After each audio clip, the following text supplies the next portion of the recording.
everybody, and welcome back to WBAM, a podcast about the best albums of 2025. It's Listomania Part 2.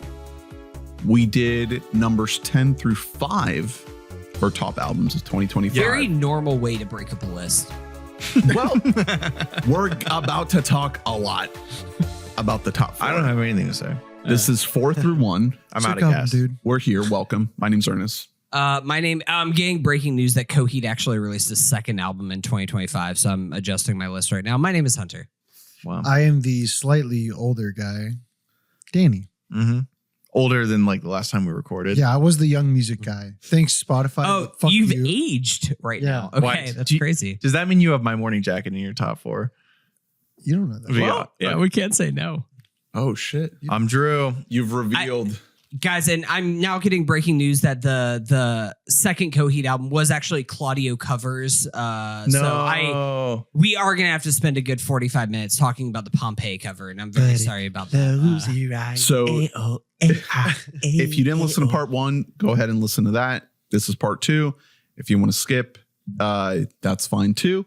The way we do this is we wait until the person who has it the highest brings it up to have the discussion, and then we do honorable mentions and shout outs at the end. So number 4, Danny, where are you at? It's going to be Save It.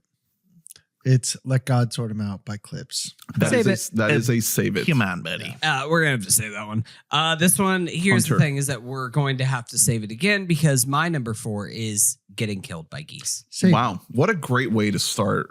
It. That's why That's what I was guys, saying. You don't we have were to. Trying Great so hard listening. to tell you this. This is so good for listeners. They love this. All right, number 4 for me.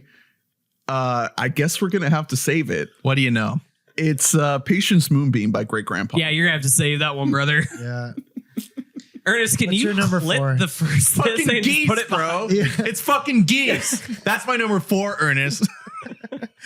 Can we talk? Does anyone have an enjoyed higher? round 4, folks? All right, so round Tune 4 in is next week for over. round 3, baby. Do we have to wait for Geese? Yeah. I think we have to wait You for you, do. right? Yeah. Yeah. Get away from Okay. me. My number 3 is Shish, Portugal the Man. Hey, listen, you've been preaching this. This is Yeah. a good album. Okay, I did not listen when you preached this. It's a good album. 3 I listened. is crazy. Tell me why it's that good. It fucking rips, dude. So You tried to tell me about this. I tried to understand what is going on in Portugal the Man world because they've released dog shit. Like the last 2 albums Yeah. were fucking horrible. And then I'm browsing. just like So my thing is like 12:15, usually on Thursday night, 12:15 a.m. I'll look on my phone and I'll go on Indie Heads and Hip Hop Heads and I'll see the fresh tag and I'll see what albums came out. And one guy posted, "Oh, Portugal the Man, Shish." And the top comment, which had like 17 upvotes, was, "I hope people listen to this album. It's so much better than what they've released recently. It's a lot better than you think. I guarantee it." And then everyone's like, "Hell yeah, dude, it's fucking awesome. Like everyone needs to listen. Holy fuck, what the hell?" And I was like, I'll be the judge of that. So I saved it and I listened the next day and I was like, what the fuck? This random guy on Reddit was right. This album rips. So I did a deep dive into figuring out what happened. Can I ask you a question? How good is the hit rate on guys from Reddit that have 17 upvotes telling you should listen to this thing? Pain Chico is one of those albums. Okay, so Nice. we're There 2 we for go. 2 on this year Yeah. so far. Okay, so Yeah. So Pain Chico guys, was keep it one. up on Reddit. Well, that's Yeah. how I ended up watching all like the videos in Red Rooms. So, so I can't recommend it. Jesus Christ. Oh my God. Just don't click a link, is what I'd say. So Hunter's dead. Hunter's done. he's cooked. That's good. That's good shit. So I did a deep dive into figuring out why this album is so much better and different than everything else. It turns out before the album, I have to look up the name because I don't even remember it. Because Their last album? no, there was an album. It's the one with the purple on it. Oh boy. Chris Black Changed My Life. In the Mountain. In the Mountain, in the Cloud. Oh, that's the album. Yeah. Yeah, That was like the breakout. That album was the beginning of when they signed to Atlantic Records. And so they did In the Mountain, in the Cloud, Evil Friends, Woodstock, and then Something Saved My Life. Yeah, Chris Black changed my life. And those last two albums were fucking horrible. I'm attached to this album because Woodstock was okay. Yeah. I think I was out on Portugal the Man after Evil Friends. After Purple. That's Purple, Yellow, Red, and Blue. That was the time to leave. Yeah. That was the time. I think that I stepped out at that point, and then they put out Feel It Still, and I was like, you know what? They're getting paid to be on FIFA soundtracks, and I appreciate that for them. So every time I think about how much money these artists we're talking about make, I get so sad. You know what I mean? And I do not blame them. They cashed in so hard on Feel It Still. Yeah. That's a song with like 2 billion fucking plays. Yeah. Is that the one in Top Gun Maverick? No, but I would. That song. That is not a Portugal. If I were to bet on who wrote it, though, I would bet Ryan Tedder, the guy from One Republic. Oh, it's One Republic. Who did write that song? How does that song go? I ain't worried about it right now. Hey, you know it's funny. I literally watched Top Gun Maverick like 4 days ago, and so maybe like we should play. They were we're recording this after the New Year's content celebration. That came out. Did you guys watch like the New Year's television broadcast? I guess you guys weren't sick like I was, so you were like hanging out with each other. We were waiting for Anderson Cooper to be trashed. He got faded. The Ryan Seacrest former Dick Clark broadcast was so fucked. It was so bad. The artist lineup that they got was like, what? One Republic did that song. Oh, hell yeah. Wait, they did the Top Gun Maverick song? Yeah, man. Was there a guy whistling to go the whoop, yes. boop, boop, boop, boop? I think it just played, actually. I think the whistling just like happened. Anyway. Portugal the Man. So this is good. Is what I'm hearing? Yeah, so this is the first album since they left Atlantic Records. And you can tell that that John was like, I'm finally going to release the stuff they didn't let me. Mm-hmm. And so the whole theme of this album is more so celebrating his life growing up in Alaska. And a lot of the songs on it are like mentions to things in Alaska. So there's Nick, there's Snow. The Kokonok is a tribe from Alaska. The Denali is a river in Alaska, I believe. But like the album combines so many different genres. It combines punk, metal, indie folk, psychedelia. It's so fucking awesome. It's 1 minute they're just soothing you like quietly with their indie folk. The next minute they're fucking raging in your face with fucking metal. That's what I was really surprised by how heavy this album was. Yeah. Like it really kind of took me by surprise. I've only given this album like 1 or 2 listens, but I did enjoy what I did hear from It's it. good. And it surprised me with how all over the place it was sonically. I was surprised. I remember I listened to it at lunch on Friday, and I remember getting out of my room and going straight to Mitzel, and I was like, this album fucking rips. What is going on? I thought they lost it. I thought they didn't have it in them. I was attached to this band because they were at my first Bonnaroo 2013. And I remember specifically walking in, it was the Friday, and I walked up and there was a guy dancing, and I was like, oh, what band is this? And it's like, oh, it's Portugal the Man. I just ate half a sheet. And I'm like, that's okay. That's a lot. Hey, here's the thing. Half a sheet. Why? That guy was getting ready for Fish. I don't fucking know. I'm attempting suicide. But anyway. You should have bought some. No, thanks.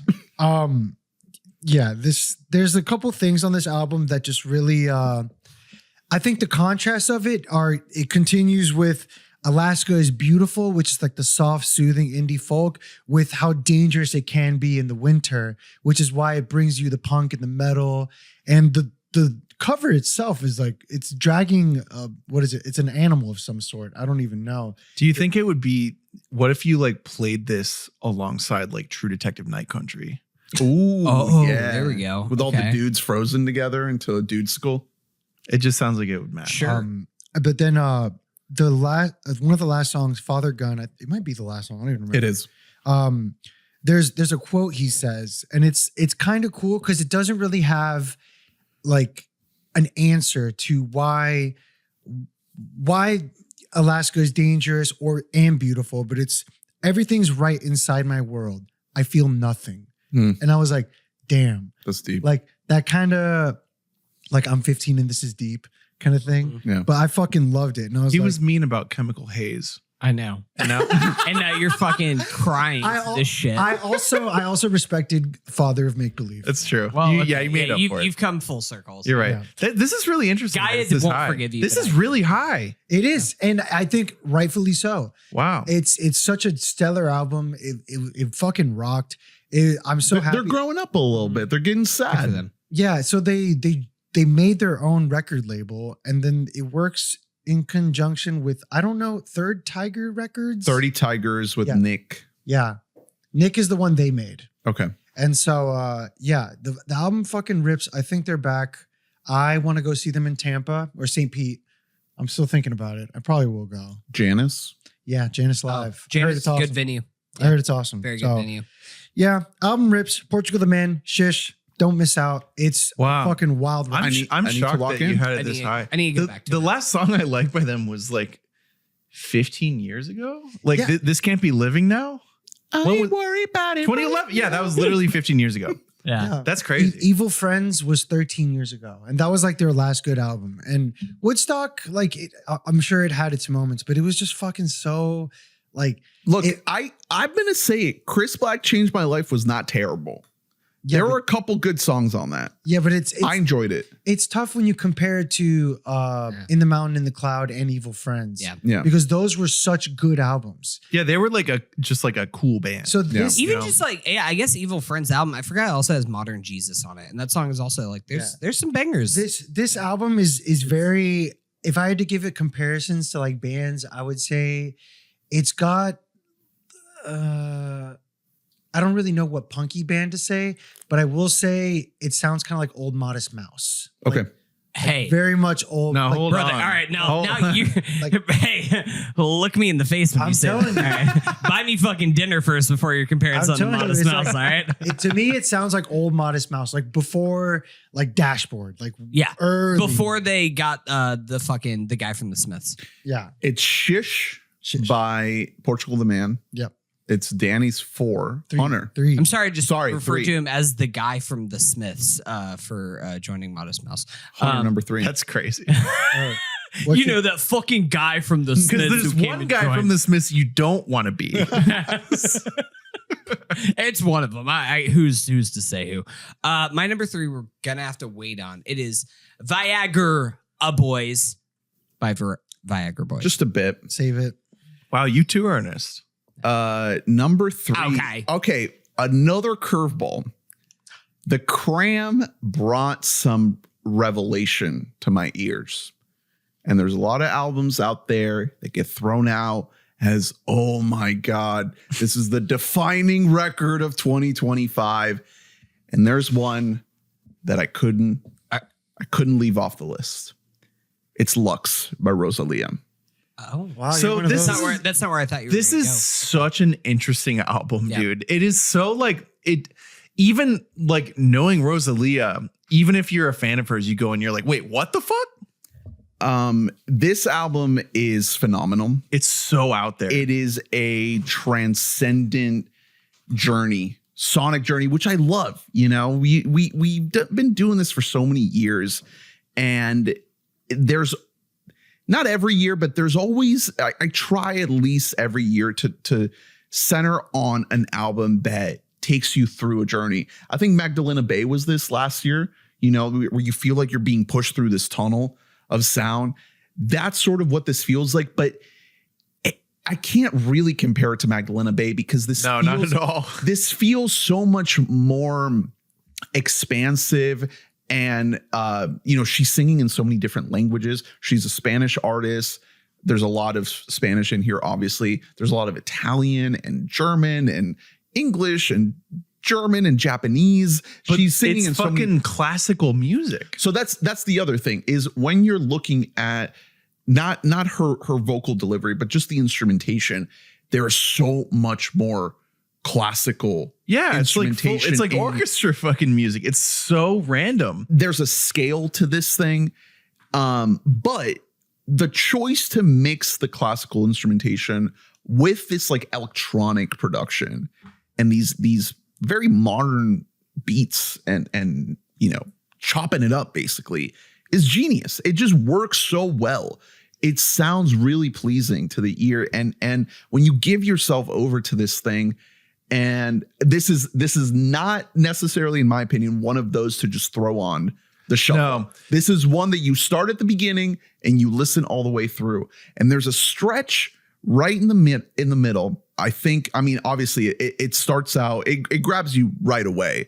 But there's a stretch right in the middle with, you could pick it up at Porcelana, and then Mio Cristo Piagen Diamanti to Berghain to La Perla. Like that middle stretch of the album is so transcendent. Her voice just sends you into another spiritual realm. I mean, there is a kind of like a religiosity to this album. There's like a 100%. heavenly, like angelic quality to the way she's singing. What I kind of it doesn't sound anything like it, but it's sort of how I talked about Lost with the Naka, where it's like you have to hear the whole thing.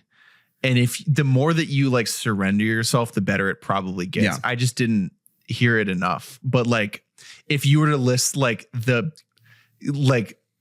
factually greatest albums from the year, it has to be in like the top 5 because it's just so it's one of the only albums that's doing a completely unique thing. Yeah, it feels so adventurous. Which she was already doing with Motomami, like whenever that, a few years ago. Which is a good album. Which I love that album. And I like it more personally. But again, like this is an album that you have to like sink into and like listen hard to. Well, Motomami, I think, was trying harder to be a pop album. Yeah. This is not trying to be a pop album. Yeah, that's it takes you by surprise if you're if you know Rosalia in any way and you're trying to like hear her, you're like, wait, what the fuck is she doing now? It's just so. Is this the same? Is this the right person I put on? It's so impressive what she's doing here. The production is impeccable. And if you know anything about her background, she comes from a classical background. She comes from a sort of opera, classical singer background.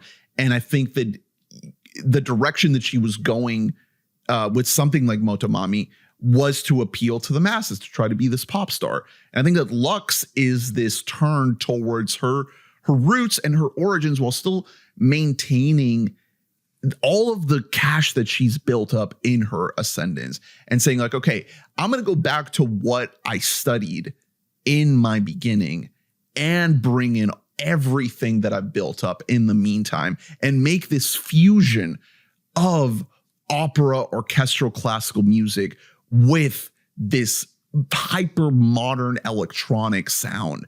And it's unlike anything else I've ever heard. I mean, it's not something that you can easily just put on, but if you can give yourself over to it, the vocal work alone is probably the best I've heard this year. There's a couple other artists that I really like that didn't quite make the list. I can shout them out now. I don't think anyone's going to have them, but Lucy Dacus, Sharon Van Etten. I'm shocked that Sharon Van Etten did not make the list. It was on the list at one point. I really thought that was going to be, I was almost hoping that would make your list because it's a cool album. There's a lot of really great like female like vocal performances on here that I really, really love. No one met the level that Rosalia does. Just put this thing on. Just listen. If you're going to listen to one, or I'd say 2 songs, listen to Mio Cristo into Berghain. Yeah. Like that's perfect. It is fucking insane. It actually, the first time I listened to it, I was on a run, and I wouldn't put this album on a run, but I didn't know. I wasn't locked in. I just decided to put it on. Mio Cristo, the last like 60 seconds of that song literally brought me to tears. Yeah, it's nuts. It's insane. It is. You're right. I think it actually is the only other album I've heard this year that has the thing of like, oh, I've actually never heard anything that sounds like this.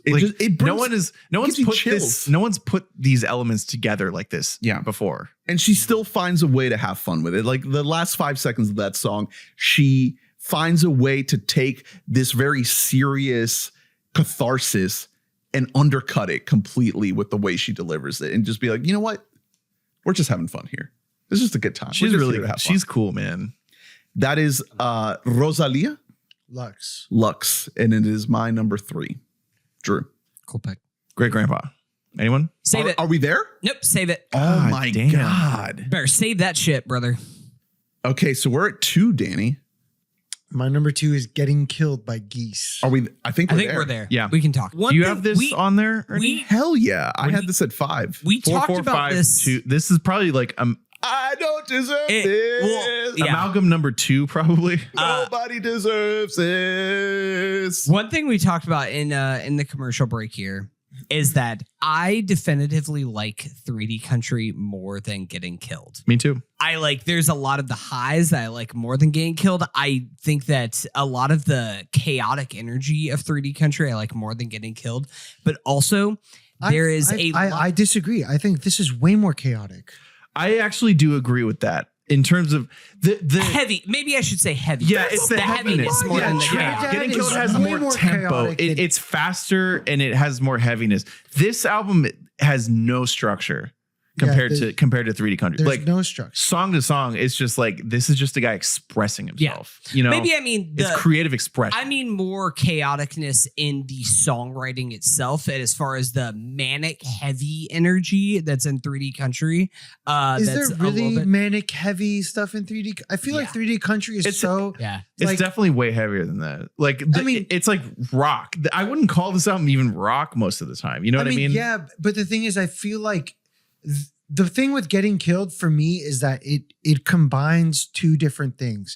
I think it combines Cameron Winter's solo work with a full band. Yeah. Plus like these fucking random, like insane instrumental pieces. Yeah. Like when it comes to the whole band. No, 100% agree. And that's what I was going to say is that where there's a lot of things about 3D Country that I do prefer over this. There's a lot of stuff, especially in the production of this album, that I gotta give to. It's so immersive. Kenny Beats, dude. It's our guy Kenny Beats. Kenny Beats popped off. The thing that's worth noting about Kenny Beats is, do you notice how loopable every song sounds? Like it's almost like in 100 Horses. Bum, bum, bum, yeah. Like it's just constant. And then Taxes. The loop gets faster and faster as it goes. Like it's like there's so many especially with the rockier songs, everything just sounds like a loop, and it's like just something cool. I don't know. It's such if you want me to pay my taxes, you're gonna have to nail me. It's two dudes I love who I would never be like, oh, they should work together. Yeah. But it really, really works. Cameron Winter is 23. He is fully taken. No, well, here's the thing. Fucked up. Cameron Winter and Geese in general, that's fucked. They've taken the mantle that I think was kind of abandoned for now like a decade of just being like the cool Brooklyn band. They took it from, it was held by The Strokes, it was held by Velvet Underground as being like, we're the cool New York band. And now you have people like fucking Seth Meyers and all these other cool New Yorkers. They're just like, be on SNL. Hey, I just want to like throw my weight behind this band. When was that? This is a picture of you. He's wearing a Taylor Swift 24 shirt. Have you posted this before? Yeah. You and Cameron Winter? I met him at Bonnaroo. They had a secret set in a barn at 3 a.m. And I went. And you've shared this before? And I talked with him. I'm so sick of you. Yeah. I talked with him. And he is such an odd fucking guy, dude. Oh, really? Yeah, I couldn't have guessed that from anything he did. Did you tell him about the fucking pod? Down the walls of Jericho. I saw him at the social, which I invited all of you motherfuckers to. That can't be true. No, I really. Geese played social? Yes, I was. I must have been busy. Geese played the social. I love. No, you know when Geese played social is like 3 days after I had my ACL surgery, so I could not go see Geese. Yeah. I was the only person with a reasonable. So I was in solidarity. So much cancer. I wasn't when walking around Geese much. was here. I When did Geese come here? It was. I think it was April of last year May or of of 2024.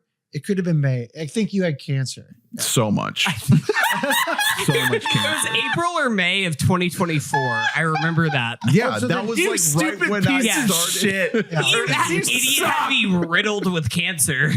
Sorry, Okay, so sorry, Drew, what's Cameron your Winter. excuse? My friends weren't doing great, so In solidarity. didn't go.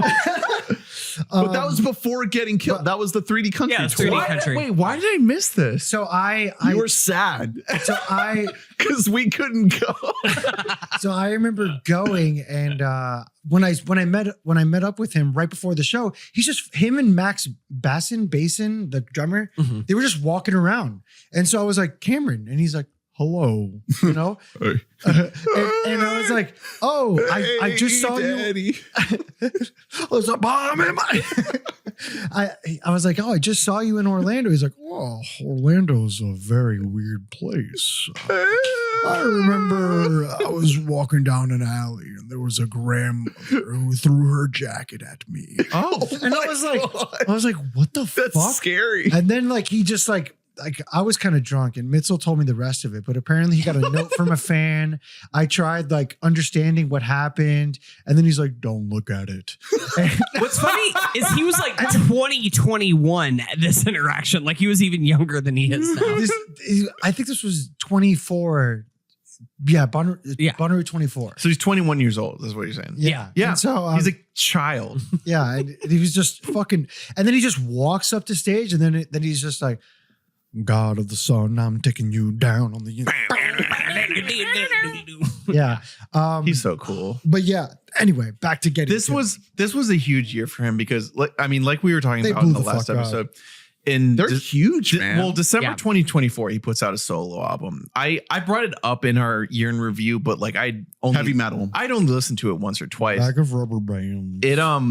It's fucking unreal how good it is.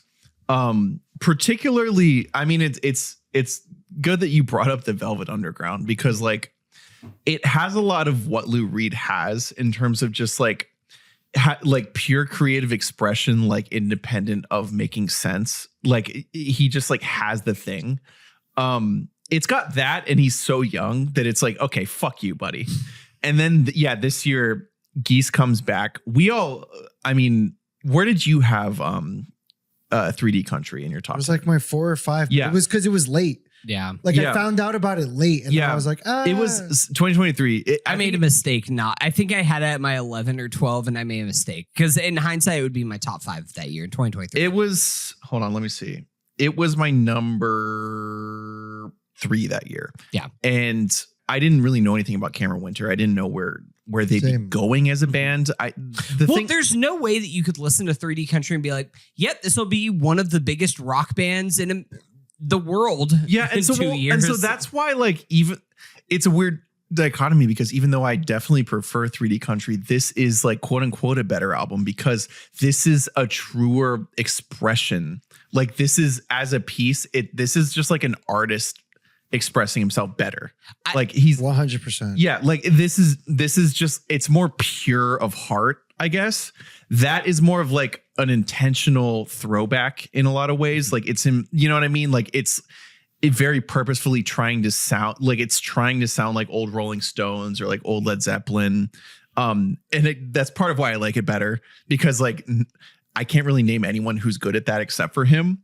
But this album is just like, oh, you're very casually maybe one of the 5 best lyricists that we have right now. Did you watch their basement set? So good. Yeah. So Fucking fucking good. He man. is M's guitar is so exactly. fucking They're insane. as a band, as an ensemble, they all have it. Like they're all so talented. They're so good. They're of a piece. But lyrically, I cannot like some of the things that he says in this album are like some of the best lyrics I've ever heard in my whole life. It's so it's like stream of consciousness. Yeah. Yeah, but it's poetic. yeah, What's the- I think you may have pure even said this to me at one point, Hunter, but it almost is a little bit of Pavement, which is, you know, Yes. they're like my favorite band ever for this reason, because like Stephen Malkmus is very casually a genius. Like, it's like he's not even trying to be. It's like Well, his mom's an obnoxious author. in a way. Yeah. Yeah, it's like Cameron Winter is simply a genius. Yeah. Like he just has it. Like he has to on top of being good at lyrics, because there are a lot of dudes who are good at that. And if you're good at that, but you're not a musician, what you are is a poet. He is reading poems basically, but he's so good at music too. Like he can write a hook. Can I read the lyrics to Bow Down? Yeah. I was a car, but now I'm the road. I was a sailor and now I'm a boat. I was a car and now I'm the road. Yeah. Like, who comes up with that? That's amazing. That's the opening lyrics. It's also just what is it? You don't know what it's like to bow down,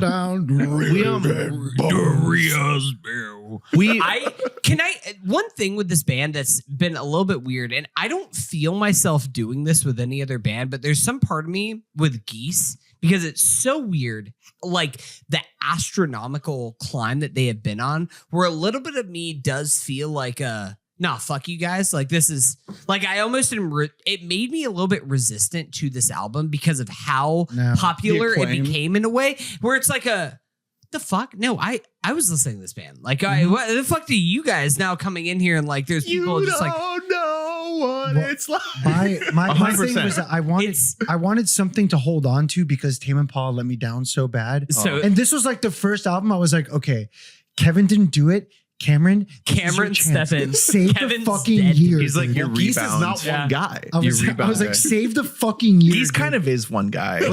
But the thing is, my favorite song is Islands of Men by like a landslide. This is the closer? Like, it's no, that's Long Island City. Here I come. But Islands of Men is the fucking the slow prog like.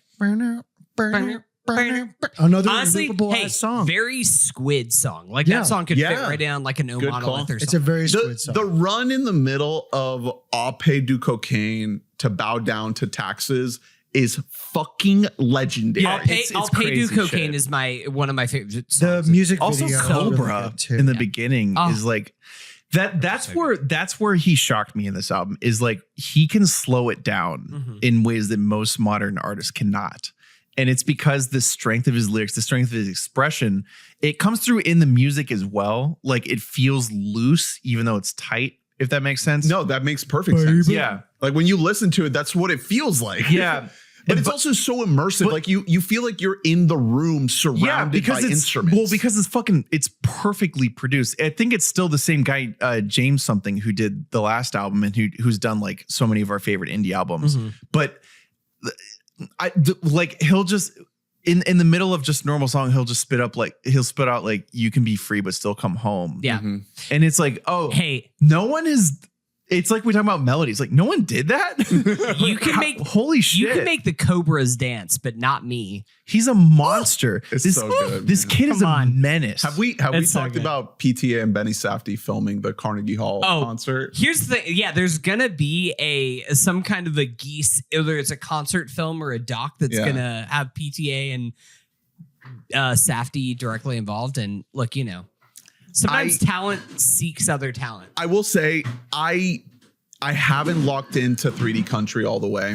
You're sleeping. Go back. I'm telling you, go back to it. It's so good. The more that I try to give myself over to this, the more that I feel that his voice is a little bit abrasive, a little bit hard to get into. Whoa. Like that. This Ernest, at one point, this album was my number 2 album, just like you. No. And then the more I listened to it, the more I was like, I can't.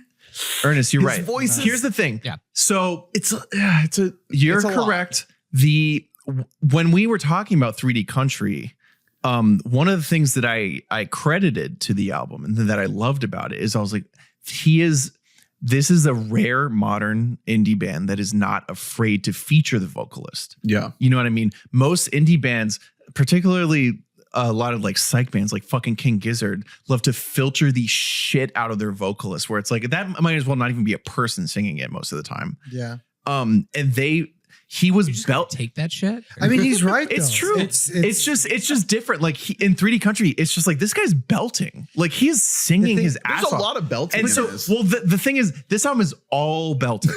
It is, and so at times I was genuinely like I get it, but like his vocals are turned up higher than any of the instruments, and it's like go from like an 8 to a 7, and I think the song would be better. Yeah, I do think that if there's one critique I have, I think it would be because the instrumentation is great. You don't need to hide it behind the vocals. That repetitive quality you talked about, sort of the loopness of it, is really appealing because you can tell that they're fixating on these very set like 4 or 8 bars over and over again, but you don't feel like it is the same recorded section that's repeated in the track. It's like they are physically playing it over. It changes. It changes every time. Yeah. So it's like almost like live. Well, I think the basement, it feels like almost like necessary, required listening. It adds so much to the immersive aspect.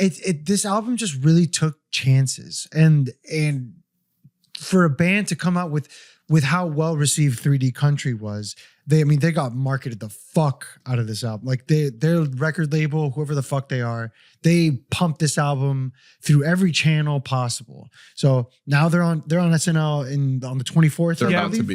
It's not just the record label too. It's just, I think it's just good. Well, and also the Twitter discourse, the indie discourse figured out that Cameron Winter is cute. Well, yeah, you know what I mean. Like people saw the gun in the album cover. Yeah, people didn't catch the gun before. Yeah.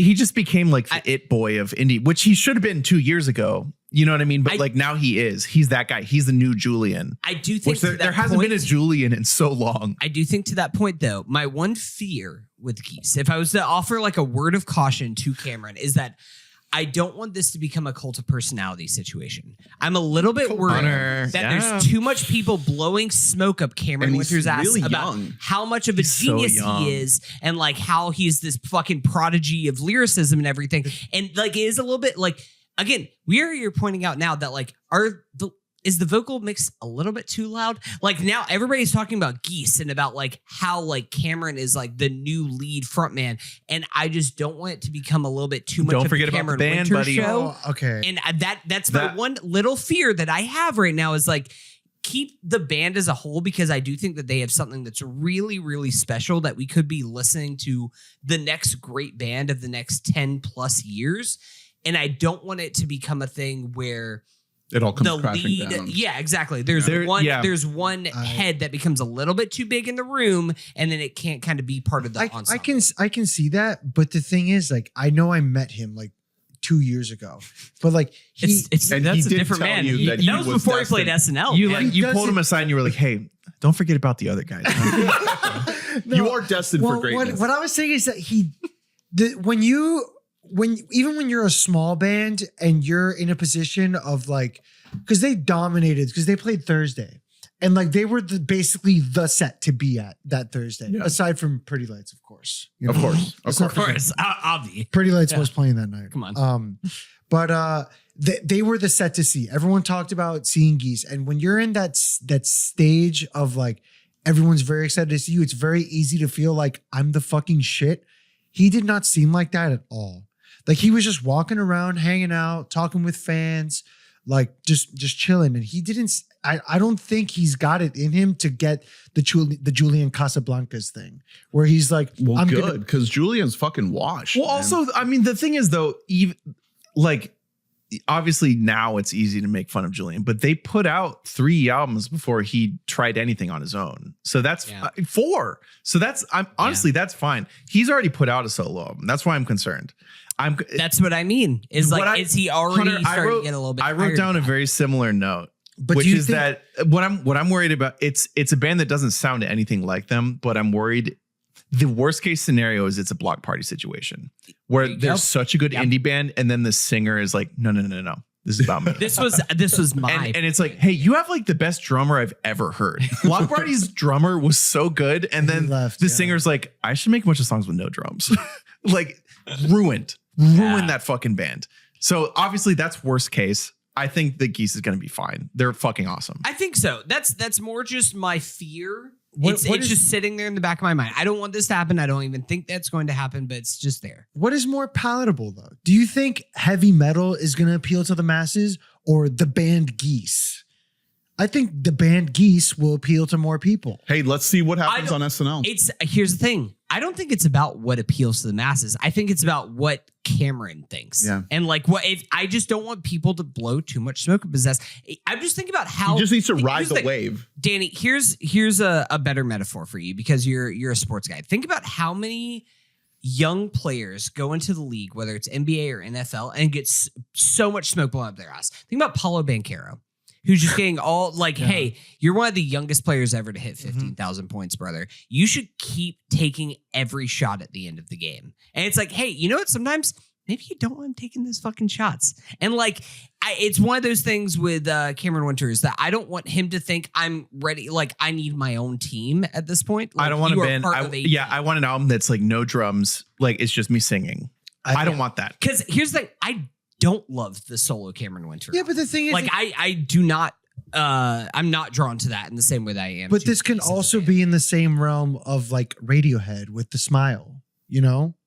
No, that's so different. That's so late stage. That's like multiple. That's decades. I know, that's but like 20 years. It could end up like that. You can't do that when you're like 23 and you're like, yeah, I'm juggling my solo and my band career simultaneously. I don't think enough people like Cameron Winter's solo project to continue. Tell that to fucking Rolling Stone and Variety and every other outlet that put this in their top album. Pitchfork had it like number 2. That's my thing. But like the average person don't give a fuck about solo. I mean, I'm telling you, let's wait till SNL. Let's see what happens. The problem is they're gonna play Taxes. Cameron Winter is going to be in a skit on SNL, and people are gonna be like, "Ew, who's that?" It's just a matter of the album would be better if the vocals were turned down just a little bit. B, he's so young. He's so young. Like, I can't imagine being that young and being told you're the shit. I think they'll be fine, but most bands in general aren't meant to last. You know what I mean? Right. So it's just like during the time that you're great, you know what I mean? I don't want anything to get in the way. Unless Max or M leave, I think Geese has got. I know. I think they'll be fine. It's like a parental concern thing, you know, where it's like I feel so much worry, buddy. I do. I'll tell you something. I would have put like the parental locks of him texting Kenny Beats like solo and not part of a group text with the other members of Geese. Like, all right, facts. Geese getting killed. Danny's number 2. Ernest, this was the first time that he's actually had to like pull the buzzer on us. No, I should have done it 25 minutes ago. Before we started, Ernest was like, I'm going to stop you guys. I'm going to make you guys shut the fuck up. Meanwhile, we have been recording for over 3 hours. At Drew, it's 11:39 p.m. Drew and Hunter's number 4 and my number 5. That might be the best performing one so far. Oh, so far for sure. Hunter, number 2.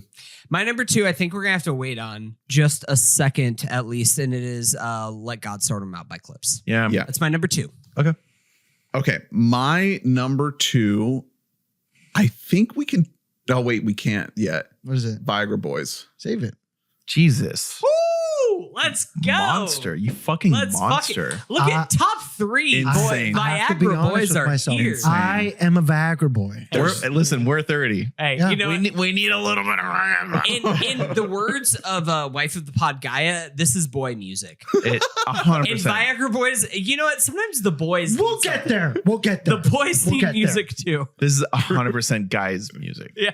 All right. So that was your number 2. What's guys, your not guys. Number 2. Wednesday, baby. Okay. Wow. Let's go. Number 2. The more I listen to it, I mean, Hunter, me and you were really into Rat Saw God a couple years ago. Mm-hmm. We saw them live. Yep. They were fucking awesome. Incredible. So good live. Seeing MJ Lenderman just over there, like in the corner. Yeah. MJ. So it's really. Wait, really? Yeah. He's part of Wednesday. Like oh my God. He's a member of Wednesday. Of the core members. He records this album. I did not know that. MJ Lenderman was dating Carly Hartzman from Wednesday until this last year. They broke up while making this album. Yeah. This is kind of a breakup album. Is it the new Fleetwood Mac rumors? Well, here's the thing: is that MJ still said like he's not touring with. There's drama. He's not touring with them anymore, but he said I'm still going to be involved in the future recording and like making albums with Wednesday. So like MJ ain't leaving yet. No, 100%. Yeah, like they're still together creatively, but like. Dude, this album is so fucking good, man. I love Wednesday once again showcases why like they're one of the most like exciting and interesting alt bands that we have today. I am running out. Yeah, exactly. It's one of those like I've run out of reasons to think that Carly Hartzman isn't one of the 5 best working musicians. Yeah. I think a big part of the reason she isn't seen that way is because she's a woman. Just because of the specific lane she's in of like it's like rock. You know what I mean? Like one of the things I love the most about Wednesday is that I think that Carly is carrying the torch of grunge better than almost anyone. Yeah. It's a good comp. I can't name many other modern artists who have the grunge sound and are like iterating on it and changing it and like completely their own thing, because like what what most people know Wednesday as is what you would call y'alternative or whatever. Yeah. This is like way heavier than that. Like this is fucking rock music. And it's with a little emo in there. Yeah, emo. Well, this is what I was speaking about in our last episode, talking about in a world musically that is so bipolar. This is an album that combines being very listenable, every single song. It's its own thing. You can listen front to back, but also she's telling stories. There's artistry. The reason it works is because it's not one singular story. Her stories, her lyrics are about like, it's almost like a collage. It's like different people, different places, but like it's so descriptive. It's so imaginative. Like it makes you think of things in a way that like, like a sort of singular, like focused piece of music about one thing would, but it's about everything.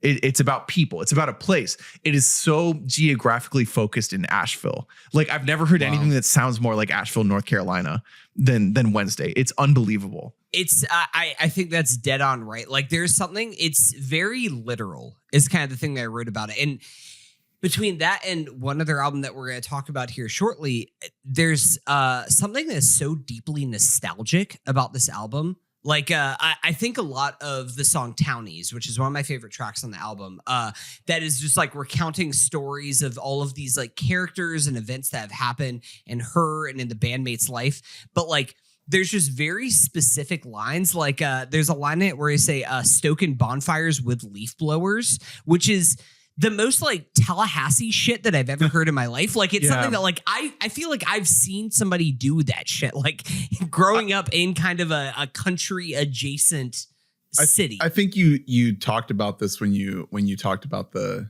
last album. Yeah, which is not their first album. No. I was thinking Twin Plagues. Is there one before? Which is also again that's also a great album. God, yeah. She's made just 3 great albums, and I think she's grown every album. One arena that I think straight up objectively she's improved at is just singing. Yeah, like she's just become a better singer, man. It's fucking great on this album. I do think that like one thing, and I'm pretty. It's hard if you put like Bleeds and Rat Saw God like neck and neck with each other. I don't know if I would pick a favorite. I think they're pretty in line with each other as just being both really excellent in their own rights. But one thing that I do think that is a new element to this album is the relationship aspect that you brought up between Carly and MJ Linderman. Like, I think that one thing that's really interesting that's in this album is you have the highs, I want to say, of being in a relationship, but also that twinge of maybe everything isn't always right. Like, I think about the song Elderberry Wine, which is on its surface a very sweet, like borderline saccharine kind of alternative love song that even like duets between the two of them. But like, if you think about like what it's saying, elderberries on their own are poisonous.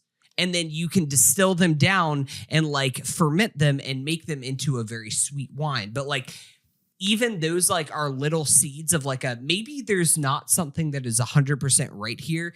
And then you have like a track like that's much more sensitive, more of an interlude, like The Way Love Goes, which is just this like super tender, raw, insecure song about like, I know that you're like, I'm not the person that I think that I promised you that I would be.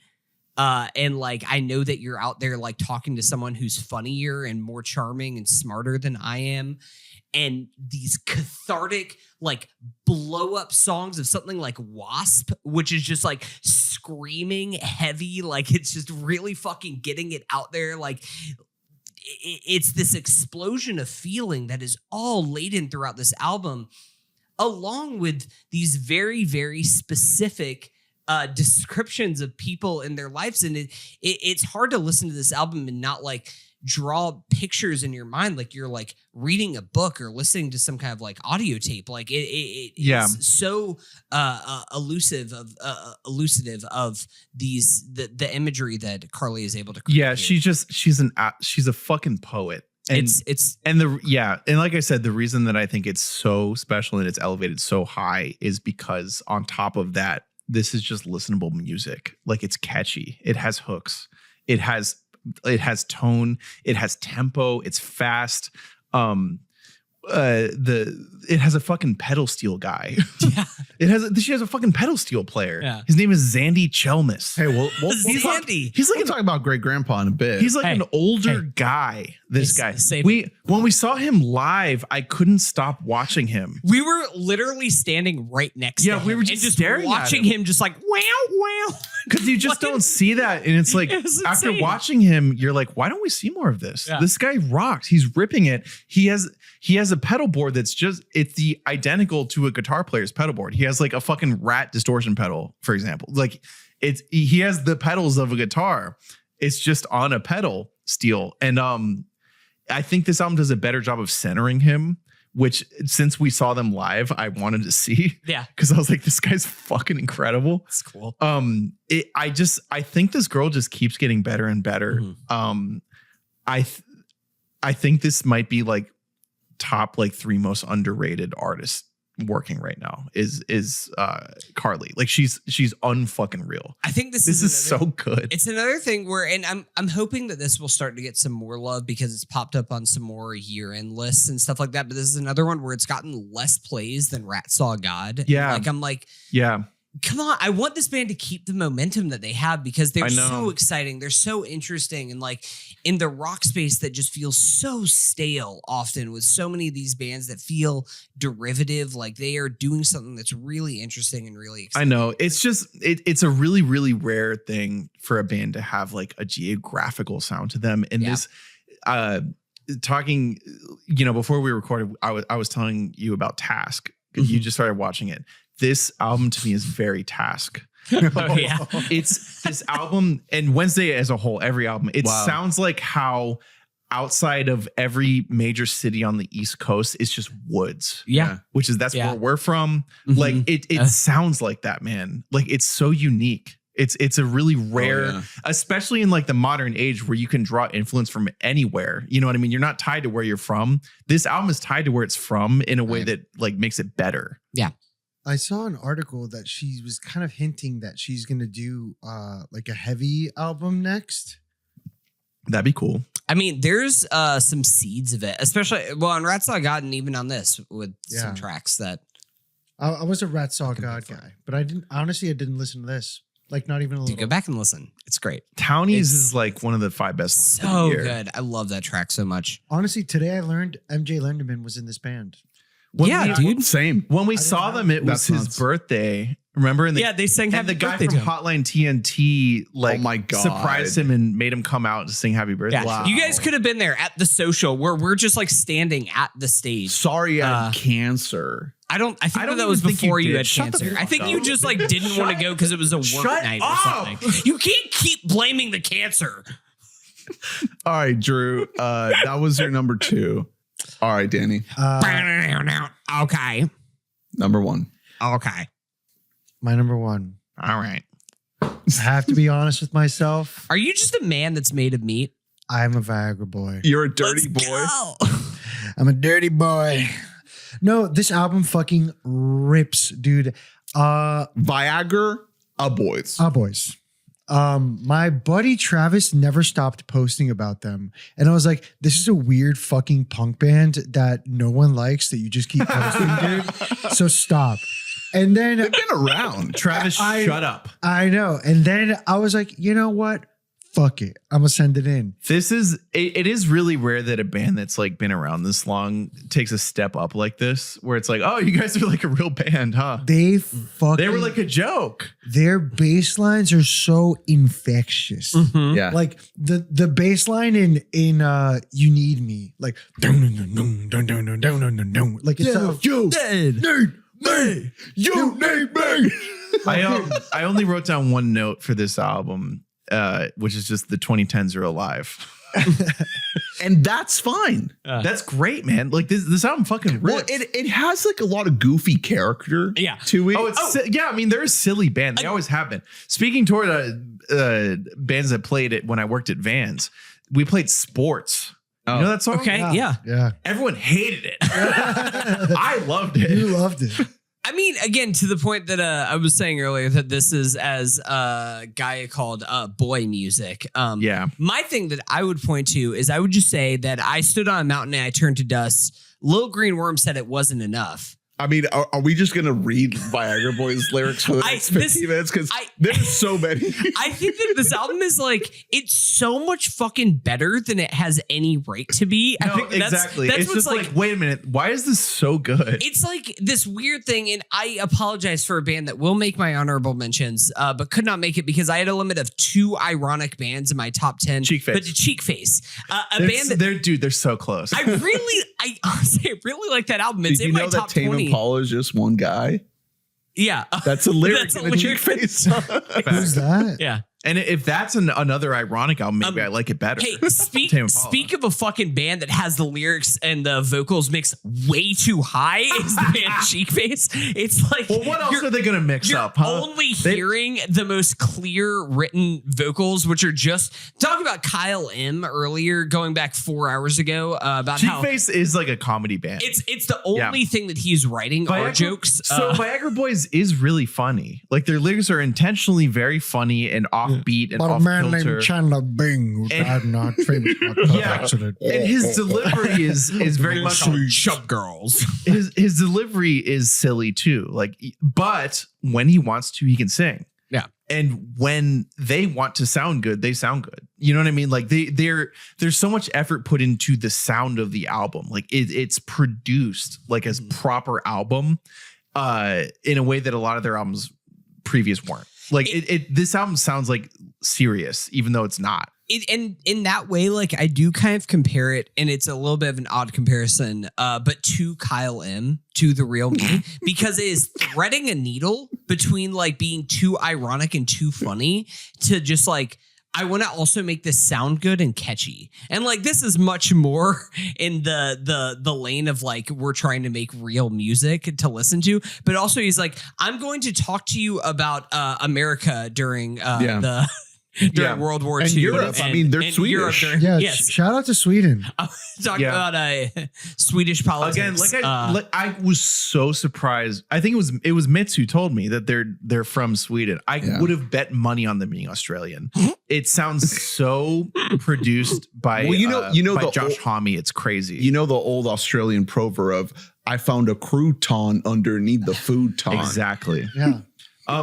They're awesome. This for people who haven't listened, because again, like it's if you had experienced them before, you probably thought of them as just a joke, because for the most part they were, to be honest. Like I liked them before, but I didn't think of them as a serious band. The sound of this album is so 2010s Cage the Elephant in a lot of ways. Yes. There are specific sounds that you can pull out where it's like, oh, I haven't heard someone use that particular reverb mixed with delay on a guitar since, in like 10 years. Yeah, exactly. Since like Come a Little Closer or whatever. Mm-hmm. Like they're pulling from sounds that you absolutely know from like 10 years ago. I guess that there are a lot of bands in my top 10 that do that. You know what I mean? In a lot of ways, Wet Leg is sort of a 2010s throwback. Yeah. It works really well. A lot of the reason it works is because it's contrasted with lyrics that you cannot compare to any other band in any other era. Like this is lyrics that it's not jokes. It's not comedy. It's just like weird. Well, like, it's just it's just interesting lyrics. Like, I really like this guy. More than even like the lyrics and the words themselves, it's his like the way that he is saying them. Like they share more in common with a band like Proto Martyr in the way that they just are like, he's just like saying words. Yeah. but he's just like talking in certain songs. Well, even a song like Medicine for Horses sounds like the best Arcade Fire song that hasn't come out in the last 10 years. Yeah, like there's just like so much like classic indie in here. It really took me by surprise. And it took me by surprise that would work, but it's so fun, and it's a different turn on it just because it's like an industrial sound to indie. Yeah. You know, it has like a very It's weird. It's gross. Grungy, like messy, you know, but it's still very dancey. But it's dancey, but also feels polished. I don't know how to describe it. Yeah, exactly. Like it's well produced. Like it is produced thoughtfully. What's the song that has crouton underneath the futon? That's Uno 2. Uno 2. Yeah, Uno 2. The like during the breaks between verses in that, it's a pan flute is playing, dude. Like it's interesting sounds. Amazing choice. Yeah, exactly. Like you just don't really hear that. There's a lot of like woodwind and like saxophone throughout this whole thing. Exactly. Like it's every time you listen, you're like, oh wow, they really did some shit here, huh? You said a comment about how he sounds like the lead singer of Spoon beat with a. What did I say? He said there's a song he sounds like the lead singer of Spoon if he's been like beaten up. More, I think it's Dirty Boy or something. More than Spoon, I would say that you could actually draw a closer line to David Byrne in Talking Heads. This is like if you took Talking Heads and like dipped it in some bad acid. You know what, Ernie, that is a wonderful comp. Like that is great because they do share a lot in common with like the David Byrne, the spoken like almost rap. It's not because I don't want to compare the music to Talking Heads, but it's almost if David Byrne was born 50 years later, then he would make this kind of music and not because it's the same kind of. That's very like, that's as high praise. Yeah. Well, I think that it is a little bit of that, like you know, if you listen to especially the first couple like speaking in tongues, Talking Heads, it's like punky. It's a little punky. It's punky, and it's like David Byrne's just like saying shit. And that's why they're like one of my favorite bands ever. Like I fucking love Talking Heads, but it's one of the reasons I love the album is because whenever he opens up his vocals, it is a Spoon type sound. And like the guy from Spoon has one of the most interesting vocals of any band of the last like 30 years. You know what I mean? He doesn't open up his voice like a lot. I would imagine that like he doesn't necessarily have like the technique training to like if he did that like every single day all the time, maybe he would like lose his voice forever or whatever. But what I said I found it in the Discord. I said the singer sounds like the guy from Spoon if you beat him with hammers. It's really good. That's good. Like he has that. Like it's like, oh dude, you can sing, man. Like what the you've just been fucking around this whole time. Like you can sing a little bit. It's like, just go for it, bro. It's not. I mean, I love going to that level of comparison of like the actual kind of tonal delivery of it. But if you just look at the words themselves, if you isolate them, like we could be here all night just reading line by line, like the opening lyrics of Waterboy. You remember that dude? Remember that dude that looked like a raisin? Look, all I can say is there's so many instances. Yeah, it's crazy. All I can say is I'm touching myself in the health food shelf. It's our policy. It's our policy. I'm sorry, sir, but you have to leave. Pyramid of Health is awesome lyrics. Yeah. The whole song. It's I don't know, man. I just love their whole like it's such a good album musically. They're also fun. They sound good. And I saw a video of when he was playing live and he had the microphone between his tits and he was pushing them together as he sang. And he's like a fat tattooed guy. Covered in tattoos. Completely. Like even on his face. It's on the cover. Like the same tattoos, like the Los, I think. Right here, that he has that tattoo as well. And it's like, you can't have fun and be that good. I don't know. It's like one of those things that I am hard pressed to put this album on and not at least just like fucking groove to it a little. Like it's so vibey. That fucking bass line. And they slow it down too within the album just to like, hey, why don't you cool down a little bit? Yeah. And then pick it back up. It's another album. I think I said it about like 3D Country where you would just bet money that Josh Homme was involved because it has so much Queens of the Stone Age in it. Yeah. It's just like good indie rock music. Like it just works. I'm sorry. I just need to read more lyrics. I'm so sorry. I'm selling drugs to the kids at the school. I'm up all night gooning to a picture of you. That's store policy. A policy. That's my favorite song on the album. I fucking love store policy. If you knew the things I do to get ingredients for my perpetual stew. Even if you back up before that, I stole a shrimp from the local zoo. I've got a tank at home. What about you? Damn. And I'm selling drugs to the kids at the school. The opening of that song is don't eat animals, they don't sweat, only do drugs that are real hard to get. Smoking crypto is bad for your health. I'm touching myself to the health food shelf. That's so good. The opening song, the chorus is I'm just a man that's made of meat. Yeah. You're on the internet looking at feet. What the fuck? Like it's insane. Yeah, man made of meat. If you can carry that energy all the way to you need me, like you're good. That's like basically the whole album. And right I there. do think that like if you maybe slightly tweak the lyrics, a song like Waterboy could just be like a massive, like a mega hit song. Cause that song is just like so super catchy to the point about the production. Like that song is just like, like that song is spend all day at the nail salon. Like it just has such a good I don't think he does that. sonic hook that maybe like he does. I think that if you took out even like if you tweak some of the words themselves that are in there, that song could be massive, but they got to stay weird because that's what makes Viagra Boys Viagra Boys. So and good. And the thing is, if you go back and listen to Cave World rips too. The album before it, I need to go back. It now. fucking rips Really? too. Yeah. See, I'd always just seen them as sort of a novelty. No, the album before it might be better, but I listened to this more just because They also like Man Made of Meat is a perfect song to start the album because it does like hint toward like a deeper intelligence where it's the like if it was 1970, I'd have a job at a factory. Mm-hmm. Like it has sort of like a postmodern thing of like, yeah, things don't make sense anymore. You know what I mean? like everything is absurd and stupid now. Yeah. It didn't used to be like this. Right, Like, there's so much of that in this album. That's so true. All right. What a great number one, Danny. yeah, I love it. Very worthy. I was really happy about it, honestly. Viagra Boys. Viagra Boys. That's awesome. Hunter. Hunter, you're one. Number one. Let's get into it. My number one is Quick game. Patience Moonbeam. Yeah. Great grandpa. Here's the thing is that I really oscillated between this and what we're going to talk about shortly, Clipse, Let God Sort Them Out. But really, this was another album that like I was onto really early in the year and I just kind of couldn't stop listening. It's too good. Like How did you find them? I think that they were just a band because I really liked Four of Arrows that came out in 2019, I want to say. Like it was a late find. I found it in like 2020, 2021, like a few years later. Well, you had this at mid-year.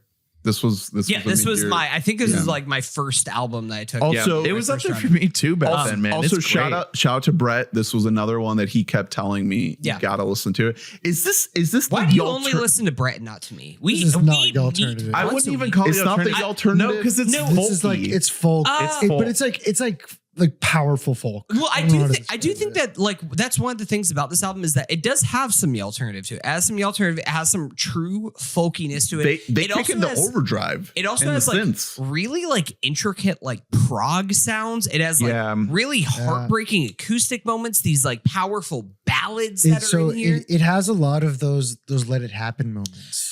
You know how like you were talking about how like the song builds up and all of a sudden it's like, holy fuck. Yeah.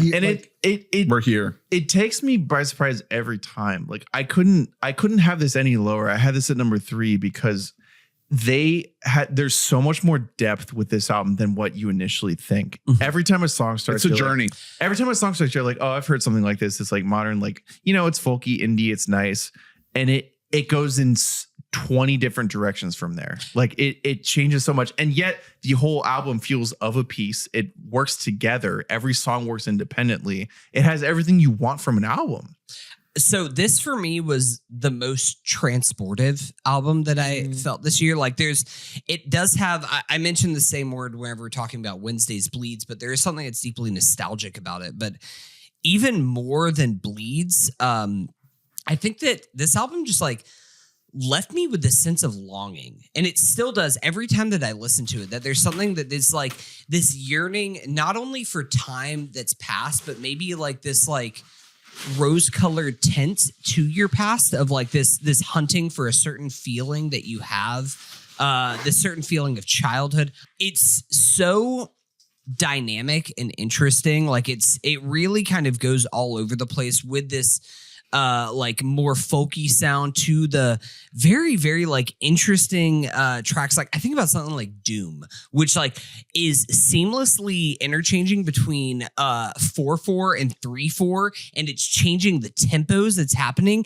And it doesn't even really have a true chorus to it, but instead it just has this like catchy beat and guitar line that takes what's like should be like really jarring and standoffish for a lot of like songs that you're listening to and makes them just so together so seamlessly. It's one of the heaviest tracks on the album though. It reminds me a lot of Manchester Orchestra, which I really gravitated to. Like when I listen to Doom, I just am immediately reminded of Andy Hall. This band has a lot of like your favorite bands in it. Yeah. You know, like you hear so much of so many different, like it's like a tour of like the greatest hits of indie kind of folksy music. But, I mean, it does have like more of the quieter, like I think Junior ended up being my #1 song of the year. Like it just on Spotify plays. And like, I just love that song again, just talking about this nostalgic feel that has that something like Ladybug. Dude, Ladybug is the thing is, Ladybug. hey, if I could go back to like 10 years ago, I would be like, hey, you know, group love and like what you want group love to evolve into, it's this right here. Man. Like that is really the next iteration of, and maybe part of that is unfair on the singers because, you know, the male singers do kind of share a lot of DNA with the guys from group love, but no, it's true. But it is, but more than that though, it's the part where like, it's like indie folk rock, but it's more propulsive than just folk. Like it has like a percussion piece. And the thing that happens in Ladybug that I wanted a little more in the album just because in Ladybug, I got so addicted to Ladybug. It about a minute in, you don't have to wait the whole song. It fucking opens. Yeah, it's very sing-songy. That's what I'm talking about when I talk about a chorus opening up. Like that's what I want. You want to have the scream along moment, like just fully displayed out there. Like, hear it. This is it's really rare. Group Love in their first album was so weirdly good at that. Like it was like a freaky talent they had that they didn't really get back quite so much like after that. Yeah. But this album, they have all the talent in the world, kind of like they have the ability to go in so many different directions. They're a band that like I wouldn't be shocked if like we don't even love their next album, but I also wouldn't be shocked if their next album is like our favorite album ever. Yeah, you know what I mean? Because you hear so many directions in this album. You're like, damn, they could go anywhere. They have the ability to do any subgenre of this. Like, you know what I mean? It's really, really, really impressive. The way that they combine elements that like shouldn't necessarily work, but like you've heard work before. There's, you know, Bon Iver sort of invented the idea of like mixing folk with a vocoder. They go so crazy with that in this album. Like they use that a few times and they know how to do it. It hits every time. They know how to do that shit. It's I remember you guys selling me on this album, and it was more so the thing you kept saying is that, oh, at one moment it just clicks, and it did eventually. One of my notes for this album, and I listened to it a bunch, acoustic guitar isn't supposed to sound this cool. Like it's so fucking, like it's used so fucking well. It's almost used like a drum. Like throughout the entire album. It's a backing to like so much of the songs that you were hearing here. Yeah, it really like accentuates like the choruses and like going from measure to measure. It's just so fun. It's such a fun folk album. Yeah, and it's really just every piece of it is deceptive. You're like, wow, this is deceptively. It's way catchier than you would think. It usually sucks. Like it usually sucks, and they make it fun. And like I haven't heard a lot of bands make it cool. Like Fleet Foxes make it sound good, but like Great Grandpa really fucking nailed it. Like they really did. I do think that also to that credit, because obviously they have so much talent as musicians, and if you just like kind of like look at them live or anything, like they're one of those bands that like deceptively has like 8 members in them that they just always are out there. And that's why you're listening to the album and it has so much depth to it, is because you're just like, oh, there's just like a person who's singing backup and also just like playing a nice violin. And that's like what their one job that they have right there. And But I think that one thing that really elevates this album in particular is in the maturity in the songwriting and in the lyricism itself. Like I think of a band like Wednesday that does a really good job of bringing the literal whenever it comes to painting a picture. And then a band like Geese and Cameron Winter that's really good at creating this kind of poetic imagery that's drawing these grand, more abstract images together. I think this album does the best blending of those two that I've heard in any album this year. Like, for example, take the final track on the album, Kid, which is probably my favorite track. Probably, if I gun to my head, is probably my song of the year. I think my favorite closing track. Yeah, man. Of any album. It really is like, it kind of shares more DNA with like a Beatles song than anything else, where it's like 4 or 5 different songs straight kind of out of all Abbey Road. encompassed in one. But like, from a lyrical perspective, this is a song that is about 2 members of the band, Carrie and Pat Goodwin, who lost a child during pregnancy. Oh. Like, that is kind of what the core of the song is. And how it starts, where it has this like intro where there's the line, pulled off 4 stops prior to home, took a route we never do. You said we're not alone. We wept. And then from there, it kind of breaks off into this like part 2 of the song, which is like drove by the lake. And it's drawing on both imagery of Carrie's, like her memories as a child of growing up on this lake and things that she remembers. And then like this beautiful pictures that she's painting, and also this feeling of loss. And like I thought that I would bring you here with me. Like, I thought that we would be here together. All good things in time define their meaning. All dark things in time define their meaning. Like, it's something that's so sad. Like, there's so much like sadness that's layered in here. But one thing that's beautiful about this track, and I think it's indicative of the entire album, is that it's not something that ever lingers in that sadness, in that darkness. It's something that like by the end of that song, we're coming through the other side. It's not necessarily ending in a state of happiness, but it's saying that there is a way through. It's the line, the way that this whole album closes, where Carrie says the line like, I don't want to rush this part and tell you everything is fine again. I just want to stumble hard and tell you everything. In the cold of the morning, it was you that was warning. Woo! Like, it was like bars. It's just one of those things where it's like, this isn't just going to be something that like, in a relationship and in life, it's not something that's just everything's always going to be okay. You're going to go through some fucking shit, man. It's not going to be hard. It's always, it's not going to be easy. There's going to be moments where it's really fucking hard and you just kind of have to push through it. But whether it is recounting those moments, those beautiful moments in life from your childhood, from moments that you're trying to recapture and pass along to your children, like, that's all that we can do in this life, in this world that we're on. And that's kind of where we're at. Like, and I think that's one of the most beautiful things about this thing, about this album, that it does so poignantly. This is the where the more that you listen to it, the more it's going to reveal itself to you. Like, it has that level of depth. And you can hear it first try if you want to, but also you could just be listening to the song. Like, it's a nice soft listen. It's still catchy. I know. Either if you don't want to go into the depth that exactly, like it's kind of into now. Like, it's got like all 4 quadrants of good music, and so there's a power to it. Yeah, and it sneaks up on you. So every year, the last few years, there's been an album or two that make the top of like the r/indie heads, and then also like the Pitchfork like readers poll, but don't make the top of a lot of critical polls.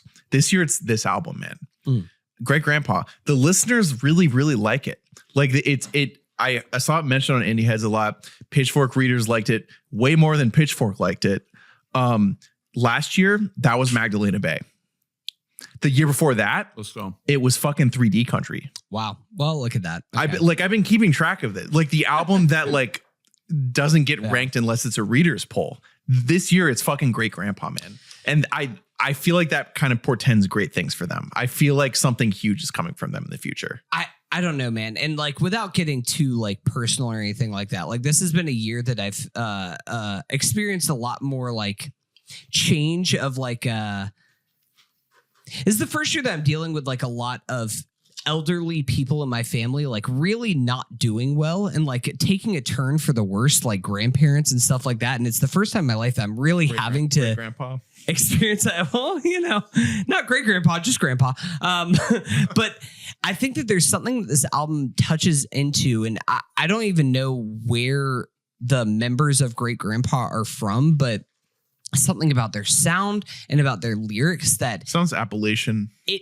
brings back so many memories for me while listening to it. It sounds woodsy. It's really beautiful, man. It's something that like it's so it's something you can't quite put your finger on, but you kind of know it when you listen to it. Seattle, really? I would not have guessed that. Wow. I would not have guessed Seattle either. Yeah. I would have guessed like Tennessee. Appalachian, yeah. Probably big Death Cab fans.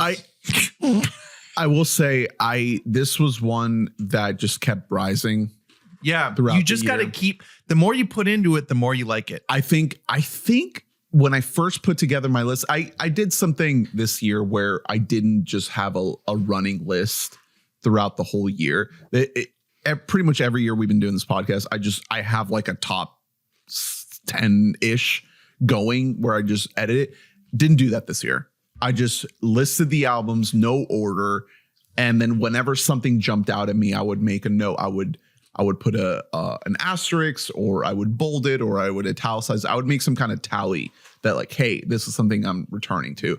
And then when I would actually put the list together, I don't know if necessarily this was on it. I have no way of really checking it, but my memory of it is that every time I edited, this one just kept climbing and climbing and climbing. And what you were talking about, the sort of familiar aspect of it, the fact that these people like have these deeper relationships to each other. I didn't necessarily clock that, but the musicality of it, the harmonies in it are so palpable that of course there's this deeper meaning to it.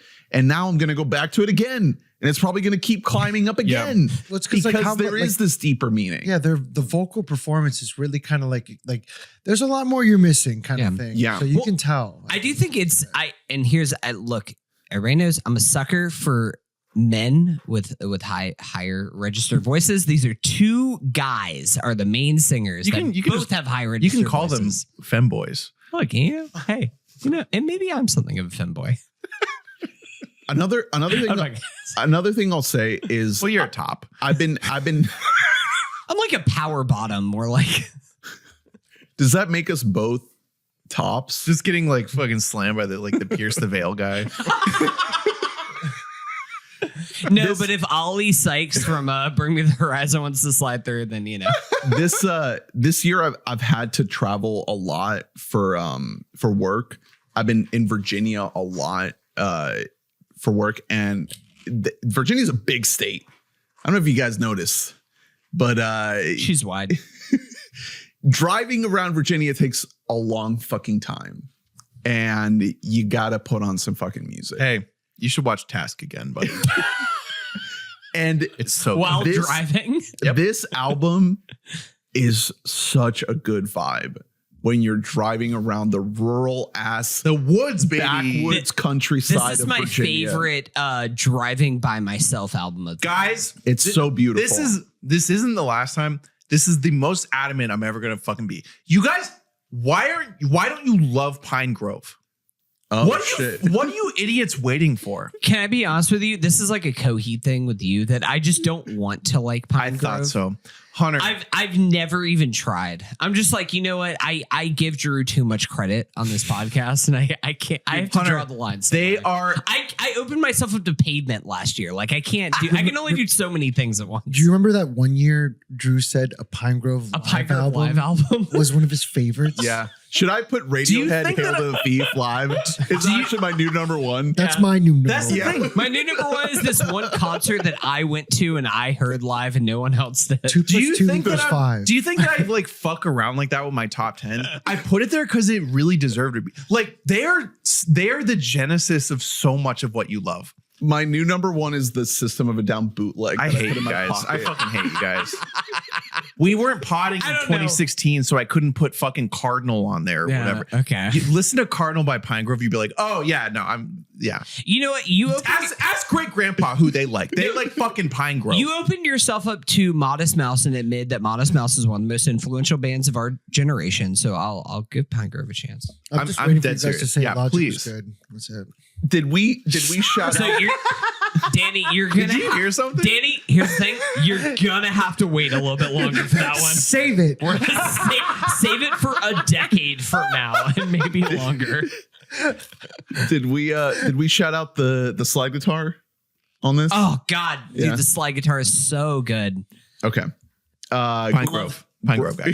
Great Okay, grandpa. so Pine Grove did not make my list. Great grandpa, Patience. 100%. Also, album cover of the year. I'm a big fan of album covers. yeah, what's going on? It's like a painting. I don't know, but I do have this album, and I actually did the thing because I have a little like frame, and I am sacrificing putting it into the frame because it looks like a piece of art that you could just throw up in your Yeah, house. It really does. This and we haven't talked about album art, but this and Death Heaven are my two favorite album covers of the year. Also, shout out. They just put out their Tiny Desk today as of this recording. Or Awesome yesterday. tiny desk. Great timing. Yeah, great tiny desk. We got to talk about our number one album. Probably our shared number one album. Dude, it's 12:30. Hey, this was a great album. It is, but dude, it's 12:30. It deserves to be talked about a lot. All right. All right, Let me number reload one. the Ernest the and Cape Cods. yeah, Ernest and Drew. What were your number one? The last album of the list. The Me and number Ernie, one. me and Ernie got Clipse, baby. Yeah. Come on, let's go. This was look. Let God sort them out. I was jostling back and forth between this and Clipse for my number one, like up until a couple days ago. I can't deny how This good was shit is. always going to be number one. So wait, Exactly. 4, Yeah. 1, 1, 2. Two. Yeah. Yeah, this is a collective one.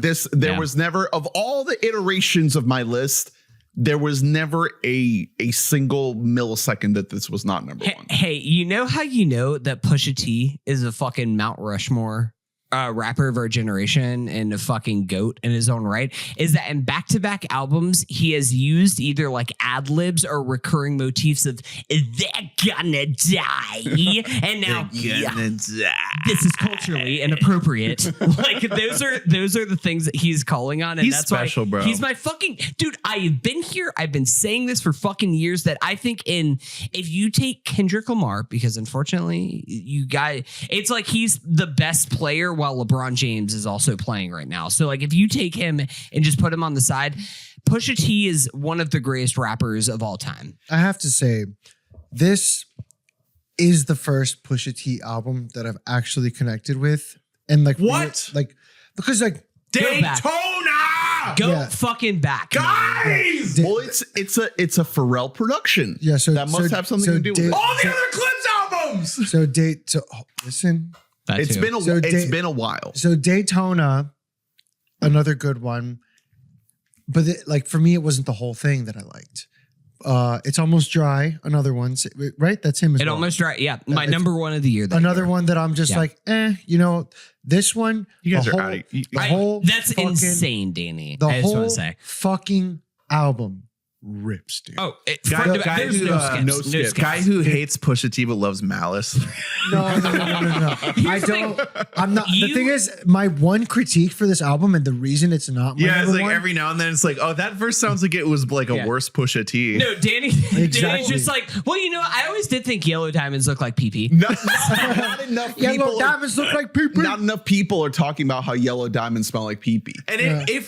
if they had to weigh the operation, they would call it obese. I mean, like, it's.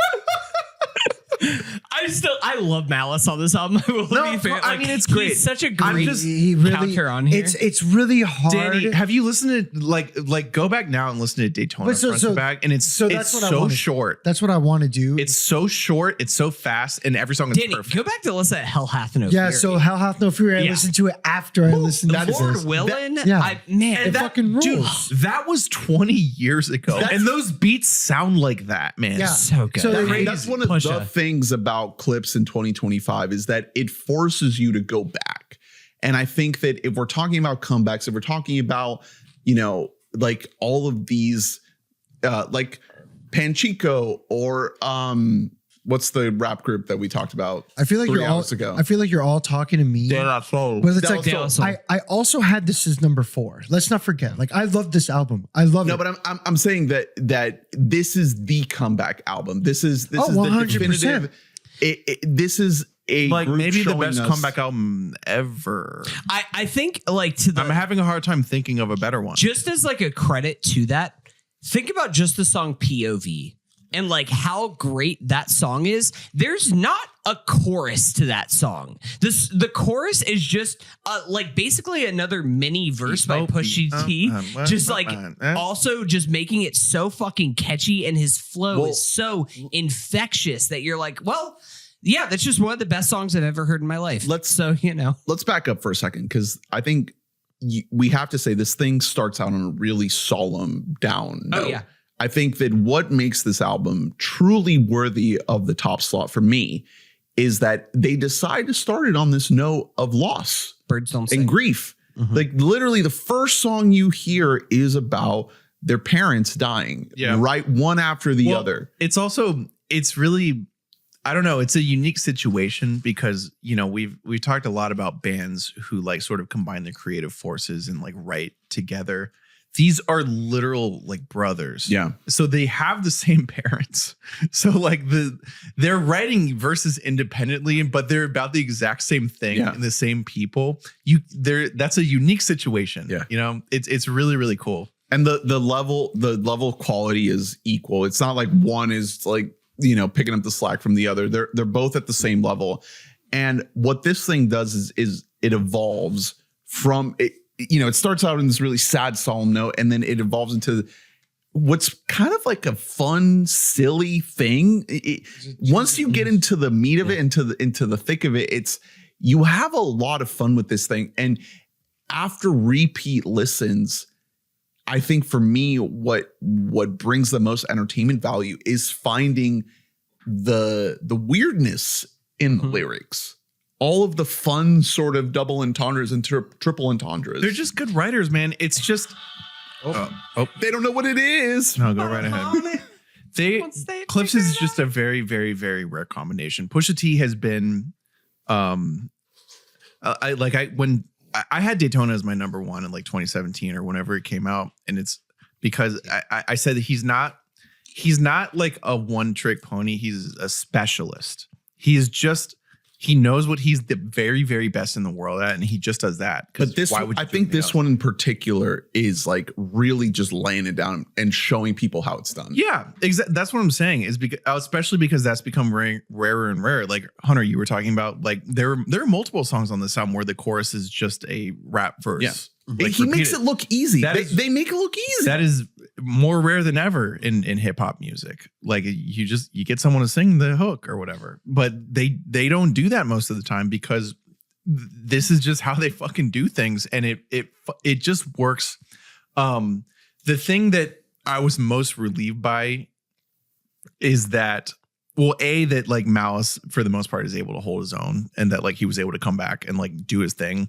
There was like a pretty decent chance that he was gonna come back and ruin everything. Like it's not like your typical, I've been away from music. It was like, no, like he quit music, like very intentionally. For decades. He wasn't like making music on his own. He was gone for a reason. So there was a good chance he'd just come back and wreck it. The reason I had faith is because what you can do if maybe you're not as strong of a writer anymore is just let your brother, who's a great writer, like give you some words to say.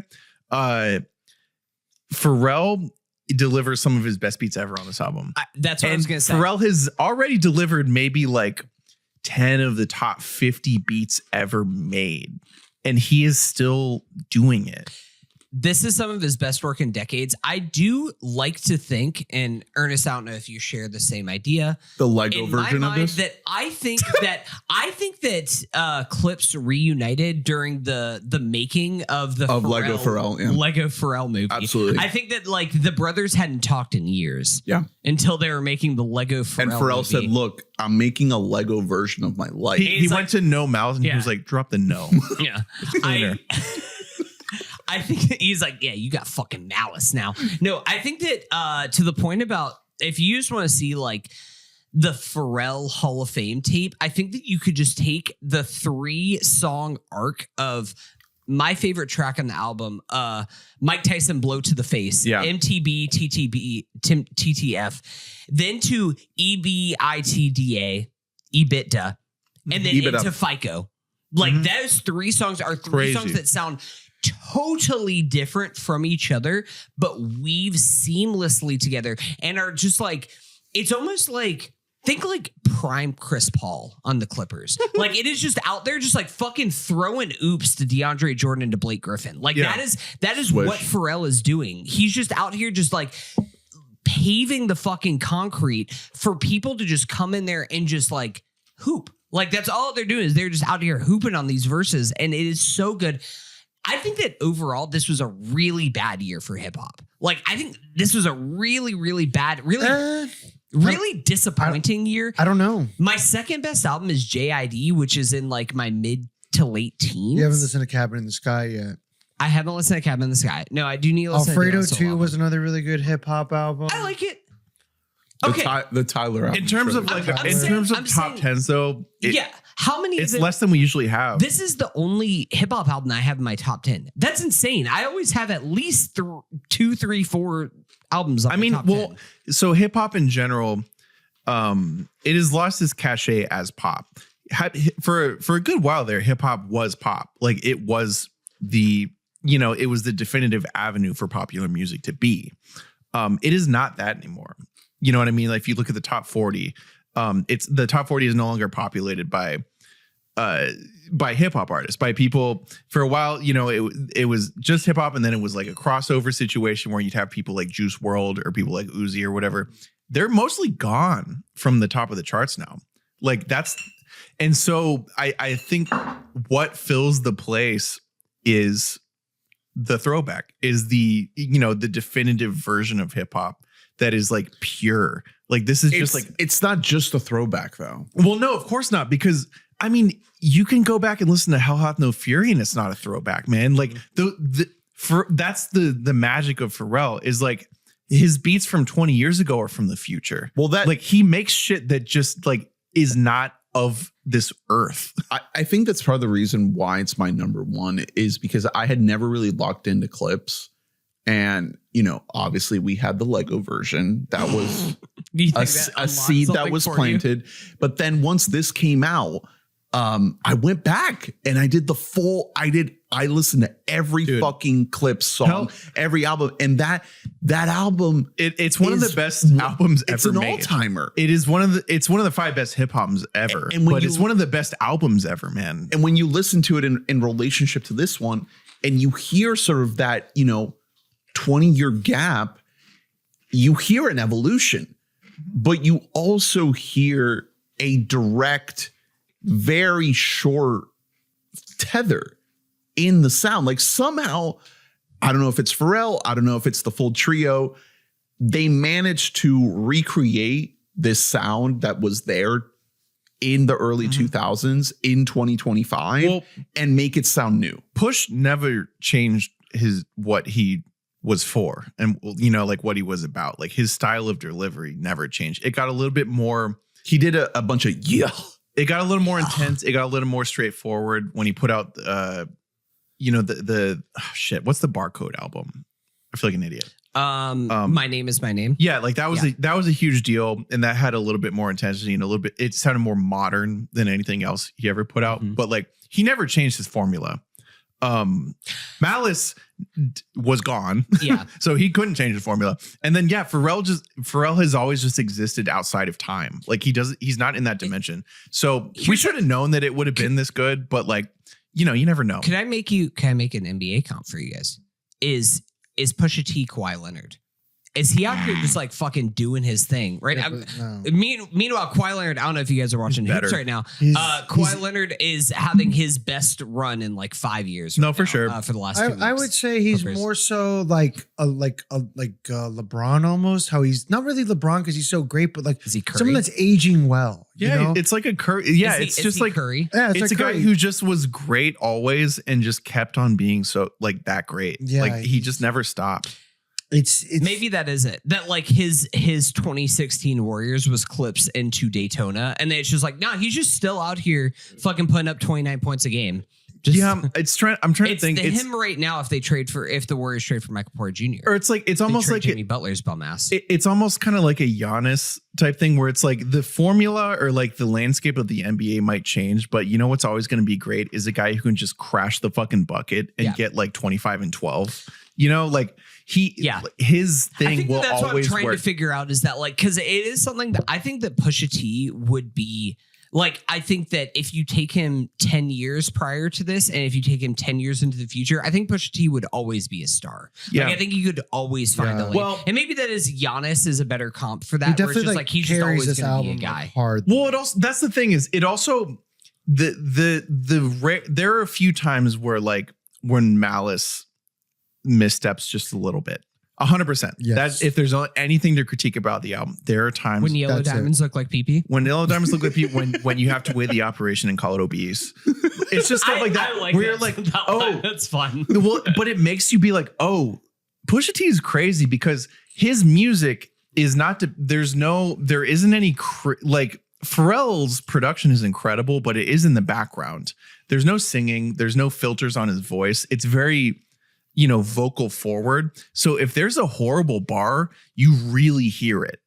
And that never happens with Pusha T. That's why he's so special to me. Like he just never ever fucks up. He has diamond. like he has a style that would really highlight his fuck ups if he were to fuck up. I will say we got to shout out Kendrick. His verse, I think, is a standout. And Tyler, dude. Tyler's verse was insane. yeah. That was That's very right. much a 2011 Tyler flow delivered in 2025. So it was like Kendrick a is very on- like I've wanted to rap with these guys like my whole life. Yeah. yeah. Kendrick is on Chains and Whips, and Tyler is on POV. Yeah. And like the verse he does is talking about Uzi, I believe. Because Uzi was featured on Chromacopia, but then this Tyler lore. Yeah, and it wasn't it. He didn't want to be on it anymore, so then he released the vinyl, which was the first pressing, and Uzi's verse was on there.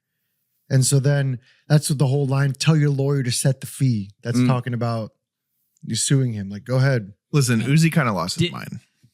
I listen, I like Uzi. He kind of lost his mind. Did you guys know that there was also that they did rip off my my Tinder bio, which is that if you re up with us, your credit score gotta be FICO. I'm talking 850 or bust. Wow. Yeah. Is that how you found Gaia? Yeah. Yeah. I was yeah. looking for like people who are really fiscally responsible. All right. That's our list. That's our top Incredible. 10. Whap, whap. Let's get to What it do, honorable what it do. mentions. Do I do mine first? Because I was Fire off. Okay, I gotta. Cha. This was a year of I almost felt guilty because there are a lot of albums where like, listen, if I listen to this album 5 times, I'm sure I'd be in love with it, but I just didn't do that. You know what I mean? Mhm. So I think the honorable mentions are really You fully just blew past Danny. Oh, I don't care what you were going to say. Yeah, You just The blew I right just past. I just want to say the honorable mentions are like really important this year, I think, because it was such like a weird year. there's a lot of like 4 to 8. Yeah, there's a lot of Yes. close spans. 100%. Like I said earlier, I mean, my 11 through 20 are just albums I feel very These strongly all about. could have made my I'll top be as 10. quick as possible. Squid, Cowards. Yep. Lady Gaga, Mayhem. Let's go. Do we think? Tell me about Squid. So Squid could have made your top 10. It's a good album. I think it could have. The thing is, Good. it's a story based album Reason the rather G than word. you can listen to any of these on their own. It's a story about cowards. That's the whole thing. So it's like each song is about a different coward almost. That's like what it's like about. But it's like some of it just takes so long to deliver before it gets like Make- exciting. Do not forget about the music. yeah. If I could shake most indie bands right now. I'd be like, Look, you got to do the music part. Yeah, it has to sound good. Yeah. Men I Trust, Ecos Cabalis. Dude, the two Men I Trust albums are awesome. Yeah. I shouted the second one that came out. But also the first one was really good. A sinus. Aesop Rock, Black Hole Superette. Aesop Rock, Heard It's a Mess There Too. Alfredo 2 by Freddie Gibbs and the Alchemist. That's a good album. Yeah. Live, Laugh, I do Love like by that. Earl Sweatshirt. Yeah. God Does Like Ugly, JID. That's my second favorite rap album of the year. Joey Valence and Bray, Hyper Youth, really fun pop like that album. I had fun with that. Private Music by Deftones. Another really good Oh, one. Deftones. Deftones still cranking it out. It fucking rocks. Hey. That is a Queens of the Stone Age tier fucking like fun album. Deftones is an interesting band in terms of like for some reason the TikTok gen has picked them up. They're getting They're really like popular so again. hot again. They They fucking rule. The Beth, Straight Line Was a Lie. Party of Two, America's Next Top Party, which is Group Therapy, Yeah. Part 2. Yeah. I need to listen to that more because I'm a big group therapy. Yeah. Boy. It's definitely, it's not, they haven't lost it even though they lost a member, but I felt like they should have taken a step forward. Yeah. There's fun stuff in it. Like there's a song on the album called Friendly Fire where they diss each other like back and forth. And it's like a lot of fun. But like they get like deep. Like it's like, I pay for your bills. I pay for your therapy, like shit like that. It's like, yeah. Okay. Really fun, adventurous album. Danny Brown's Stardust. I like. I need to go back to that album. It's like a pop I did like rap. it, It's but- it's almost like Scaring the Hoes, but it's not quite there. Yeah. It's more poppy. Ego Death at a Bachelorette Party by Haley Williams. Yes, good album. Hey, I like she's that. cool. That's Gaia's favorite album of the year. I like that the like it a last lot. Paramore album more. Yeah. I agree. I think- with that. I think Yeah. This is why.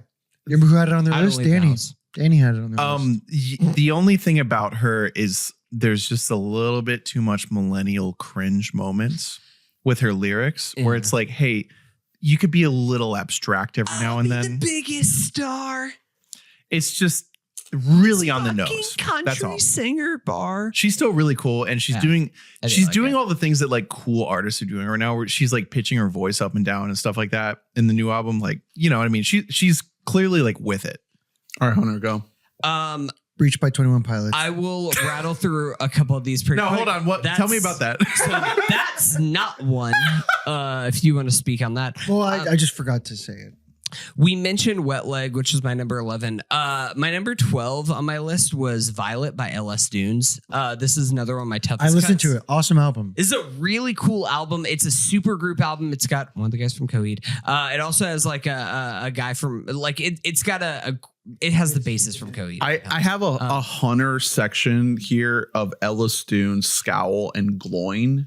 Hey, let's go, baby. Those are all right next to each other. Pool what Kids is- should what is be in there LS too. stand Scowl for? fucking rocks. Hey, Scowl is like my number 14. That was another one that I was like, should I put this in the Kyle M spot as like a cool I number almost- 10 pick I al- because I really so- like the album. This is one that like It's a drafting for the future spot. No, more but than anything. if we're doing like honorable mentions, you'd be like, oh yeah, I guess this stuff is okay. No, you need to listen to Scowl, man. Are We All Angels? It's really by good. Scowl. You It's a need to really listen cool to this album. I found out like researching them, their fans are really mad at them for this album because they used to be more punk and more hardcore than this. Yeah. And this is a very melodic Are we album. all angels? This is so good. It's a great album, man. I love the way I really love this. the way that I describe it to people is it's like Lindsay Lohan's band from Freaky Friday. If they made a whole album, like it really sounds like that, man. Yeah. It really But does. It does have a little bit more like there is a little bit of like actual screaming on some songs, Yeah. but only as Like- like an accompaniment to the song. Yeah, but the vocals are so delicate and almost like a little auto-tuney, like they're so perfect. Yeah. Like, and it works because it's against like punk music. Catch my breath. All right, keep going. There keep are, going, like, keep going, banger. Keep going. There are keep going. 5 song. perfect songs on that You're album. yada yadaing me right now after you This just is- fucking teed me up for Scowl. We did top 4 so we could do this. It's Yeah. almost 1 o'clock in You the need morning. to, Ernie you need hates to women. calm the fuck down. I know. No, so Scowl, Are We All As Angels is great. I did want to mention for LS Dunes Violet, the song Violet off of the album is one of my songs of the year. Like I think that song is fucking incredible. as emo boys, fucking go home and listen to it. It is so goddamn good. And then use as a gateway into the rest of the album. Hotline TNT's Raspberry Moon. This was another one that was kind of. I'm actually shocked. The first half rules. I still really like the whole album, man. I still think that like. I know Drew, before you, because I know you're about to come in here hot about this album.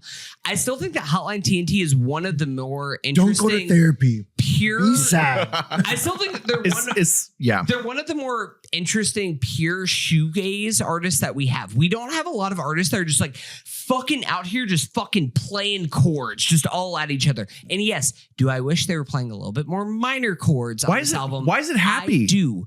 But I still. That guy's voice sucks. If your voice sucks, you have to be sad. That's how music fucking works. If your voice is bad, you have to be sad. Just for you fans at home, it's not on Spotify. It is on Apple Music, and that's why. Look, there was a point in time where if you looked on my Apple Music, it just looked like I only listened to Hotline TNT because I would only go to Apple Music just to listen to this album. I really like it a lot. I do think that's worth listening to. The first half of the album is great all the way through Julia's War, and then I think the last couple songs, especially Where You Been. Banger. Like there's just some really, really great tracks on here. Blowing through the rest of these, Lady Gaga mentioned Mayhem. Great song, great album. The Weeknd, Hurry Up Tomorrow. I think if that album was half of the length, if it was just the hits from that album, I think it would end up my top 10. The problem is it's an hour and 26 minutes long. Dude, it's just too long. It's such a bummer. If you took the highs, I honestly think the highs of it are as great as any shit he's put out the last 4 albums. Absolutely. They're so fucking good. It has 3 incredible songs. There's so much filler. Just one battle after another. So much filler. Mm-hmm. And I saw The Weeknd live this year. One of the best like pop concerts live that I've ever seen. He was awesome. Sharon Van Etten and the Attachment Theory. Really love that album a lot. So good. Home is Where. For all my other alternative fucking that's a good album. Indie boys. I like that album a lot. Blonde Shell, which I thought had an outside chance of making one of our top 10s. That's a cool album. Still buying a lot of Blonde Shell stock. I like them a lot. Album that didn't quite work for me, but I still admire a lot of it that I want to talk about for a minute is Black Country New Road. I love this album. Forever How Long? This one was a strong L. This one was on my top 10 for a bit. I think no. I think that where it ended up on your list speaks volumes, guys. Here's the thing. I think that album stinks. Stinks is heavy. I don't think it stinks. I didn't put this in Hey, you know how the best thing about our whole band is that our vocalist is really unique and deep and cutting? Let's get rid of him. No, we didn't get rid of him. No, I know. He left. Quit because he's so depressed. Hey, guess what? You don't have to listen anymore then. I'm gonna fucking kill myself if I have to continue. Our main creative force left. Like, stop listening then. I think it's still a good album. It's not bad. It's just like, this is a new band. Forever How Long? Smell Like Pee Pee. If you didn't know who they were and you heard that album, you'd be like, eh. No, here's my thing with this album is that I think that is one of those things that we talk about a lot with some of our bands that find really interesting, where they get too complex at the sake of being listenable. And this is a pure instance of that. Like, they're too cute. I think that make some fucking music, guys. I think that an exception to the rule is For the Cold Cold Country, which is one of my favorite songs of the year, which is something that is playing with like time signatures and melody and something that I really love. It's not great for just a listening experience for an hour straight. It's a good chess album. Put it on the background, play some chess. Roast of the year by Ernest. Dishonorable mention. I already mentioned a few of these, so I won't belabor them, but goes to Car Seat Headrest, which is just the most boring as shit album that I listened to this year. Did not write it down. Not wanting to talk about it. Thank you. It's not even like just like horrendous ever. It's nothing, which is almost worse. Like, I would rather be Tame Impala and be bad. Like, Car Seat Headrest is just like, it's fucking nothing. He doesn't even have a daughter that has to go to college. You might as well just like not be around it. Listen, it's a classic scenario where you smoke too much weed and then you become a furry and then you get long COVID. And then you get long COVID. Yeah. I mean, who among us would survive that? You know what I mean? He's done. They're done. They're one of my favorite bands ever. They have like 3 of my favorite albums I've ever heard in my life. I don't want to hear them anymore. 2 other very quick shots. Japanese Breakfast put out another album. That's a great album. It's another Japanese love that Breakfast album. album. Really like it. And Charmer for some of my other emo boys. They're just one of those in the same vein as Arm's Length, where it's just like, yep, Charmer put out another record. And it's just like, it's another Charmer record. There's like 3 songs off of it. They're very good. You can throw them in a playlist, and the rest of the album is, you can kind of do what you want with it. Smell like pee-pee. All right, let me shout out the Discord fam. You mentioned Gaia, Haley Williams, Ego Death at the bachelor party. Ray's picks were Danny Brown, Stardust, Pink Panthers, Fancy Some More, Bunny White, The Higher the Hair, The Closer the God, Clipse, Let God Sort Him Out, and My Morning Jacket is. Shout out to Ray. Hey, I gotta Ray say, is one of us. Ray is one of us. I can dude. listen to that, and it's a solid album. also, I had to like Ray does have some of the best taste of anyone that I know. So the fact that he likes My Morning Jacket, Ray starting- is cool. I'm shaking. I'm shaking right now. I'm telling you, dude, as soon as you turn 30, dude, it hits. It hits. Pretty good. Dane says, Big Dreams, Mister by Good Luck. That's honestly, it should be on my honorable mentions. I really like that album. Colin says Vaxxus 3 and Death Heaven, Lonely People with Power. Adam says Don't Tap the Glass, Tyler. Mitz, Lady Gaga, Mayhem. And Ben Nemiroff, the other Nemiroff, says 45 pounds. It's an album by YHWH Nail Gun. I've never heard of this. So lock in, folks. It looks like This is giving Bozo dubbed over. Oh fuck! I hope I don't have to jack off. It's okay if you didn't listen to anything this year, man. It's all right. okay. Here's what I got. I mentioned Lucy Dacus, Forever Is a Feeling. That one was on my list for a while. So I had to knock it out. I had Boy Genius and like I think it was like number 2 the year it came out. Just really nice soft listen. You love women. Tyler, Sharon Van Etten, Anxious, those are all up there. Babe Rainbow I mentioned. Guys, Olivia Dean. Have we heard of Olivia Dean, The Art of Loving? Does anyone know this? For the longest time, I thought she was Olivia Rodrigo too. So this is like Olivia Rodrigo's like British cousin that is more of a mix between Adele and Amy Winehouse. It's like very R&B, very loungy. Adele is a very, big name to be thrown around. Yeah. It's like if you take that and you kind of bring it down into more of like a soothing, like more down tempo, not as like big and expressive, just more downbeat. Very good album. You're into this strain of like British girl pop. Yeah. Bro, it's my years. it's my brother. This is really? shout out to Mauricio. It's patterns. This is Lola Young energy too. Yeah. Lola Young Thank already you. also came out with the second album. Yeah, didn't. Where's the Smell Lily like didn't go Allen great here? for her. Smell like pee-pee. Yeah, Burnout. Any Lily Allen love? I call it obese. I also have Some West End girl. El Conejo Malo, Bad Bunny. I'm surprised that Debí wasn't on your tirar más list. fotos. I have to admit, Come on, guys. so Bad Bunny vocally, It's very good. Vocally is such a limited artist. Like what I'm saying is he can't sing. That's my problem. He's a bad singer. And so when I first heard him, I was like, okay, well, he's nothing. He is so good at beat selection. It cancels that out. He is like, it's progressive pop, Latin pop music. Well, it's a love letter to Puerto Rico, to El Caribe. I don't know. Latinoamérica. I don't know how involved he is in production versus just like working with the right people. Well, it's But, picking a lot of existing music. Like Yeah. a lot of the songs you hear on here are like traditional Puerto Rican Caribbean but like music. but like the textures and sounds and shit Yeah. are like so modern and so futuristic. Like he just works with like good people, man. Like he's way better than I ever thought he'd be. I thought he would suck forever. It's an amazing album. Caliucci's Sincerely, Yeah, really strong showing. I should have got more into that because it's sort of a return to form from her 2017 album with like Your Teeth in My Neck and all that on it. Yeah. So good for her. The Last Dinner Party from the Pyre, very, very good showing here. King Gizzard the Lizard Wizard Phantom Island.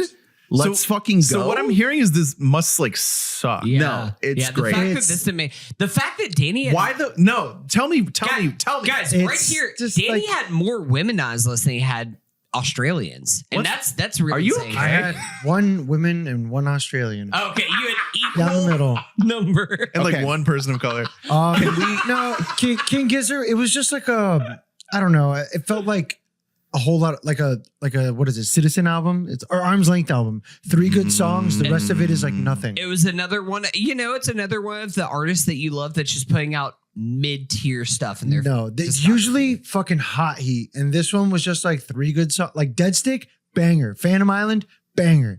And then like It's a good album. yeah, it's good, but like there's so much better than that. Chance the Rapper, Starline. Thought it was good. Hey, That's all listen. It's okay. There's like 2 or 3 There are solid songs on there. tracks. He wrote Team Bad. the songs on that album that are Right. good are really good. Yeah. Like Negro Problem's good. dude, that album has like I was shocked by how good a few of the songs were. There's some good It's stuff. just as an album, it's not great, and it's also just your star has fallen. Remember 3 years ago when I put Starline as one of my most anticipated And it didn't things come of the out. year, and then it didn't come out for 2 more years, and then Yeah. we got this. Sabrina Carpenter, That's a user error. That's on me. So Man's Best Friend. I don't know. I thought that was a real down step It's from her fine. first album. I think it's very mediocre, and I hope more for Sabrina Carpenter in the future. This one felt a little rushed. Cheek Face, you guys mentioned. I like that album. Like the that Pup album a lot. album's good. Who Will Look After the Dogs? That album did not work for Yeah. me. If it's not on your list, you got to tell me why. You know what I mean? I thought that was again like the worst Pup album in the last 4 albums that they have put out. Dead Channel Sky by Clipping, I thought was really good. That had an outside shot. Guys, Deadbeat is not that bad.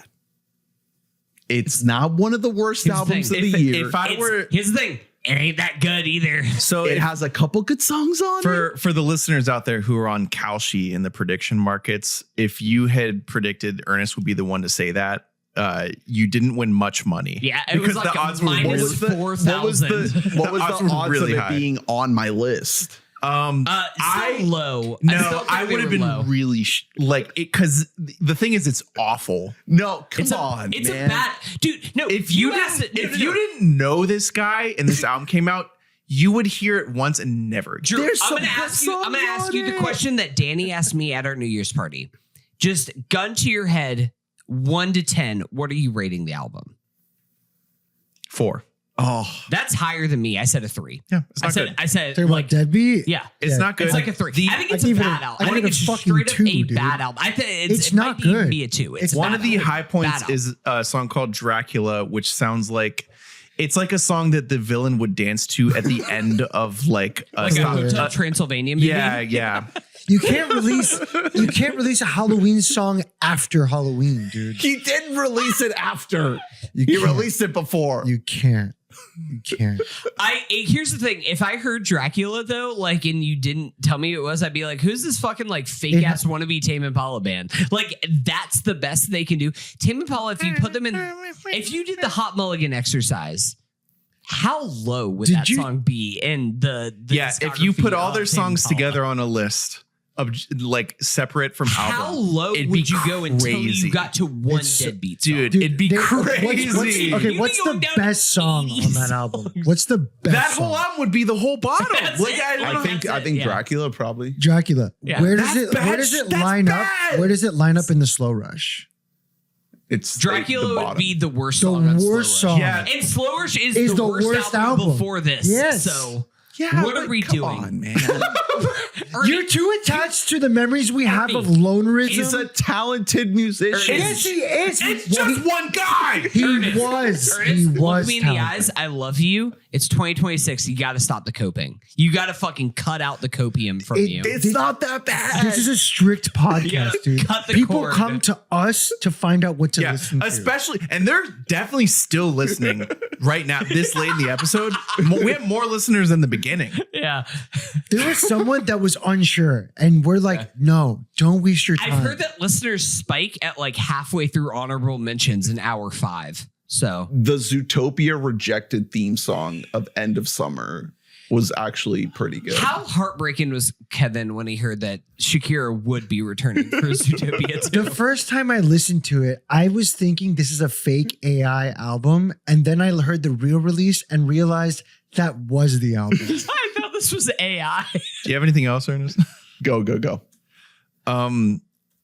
So like I said, it's less distance between the top 10 and the top 20 than I've ever had before. My number 11 was Stereolab. One of my favorite groups ever, like one of my top 10 favorite artists ever, came back. It's their first album in 15 years, and it's great. Like it sounds, you hear a little bit of age. There's a little bit of tempo loss. There's a little bit of energy lost. A little less layering, but like, man, it's listenable. Like they're one of the most unique artists ever. There's not an artist that sounds like them. Like they inspired a whole generation of weird, like little, like it's almost like you're in like an airport in the year like 3000. Like it's like Moog synthesizers, but like jazz. So like bands like Broadcast or whatever, but they still just have it, man. They're a cool band. My number 12 was Dijon. Oh, wow. Did you guys listen to Baby by Dijon, man? Yeah. No. The One Battle After Another Star. The star of One Battle After Another, the producer of Justin Bieber's most critically acclaimed album ever, Swag, which came out this year. Swag 2, maybe. I don't know. This guy is good, man. Like, and you listen to this album, you're like, oh, he brought all the stuff to the Justin Bieber album. Bon Iver played with him live. This guy is like, if I had better taste, he would be in my top 5. You know what I mean? Like this guy is, there are like in the world of like R&B, Prince is kind of like the Strokes of indie rock, where like this many years later, every new band is just like, oh, you're just trying to do that. You know what I mean?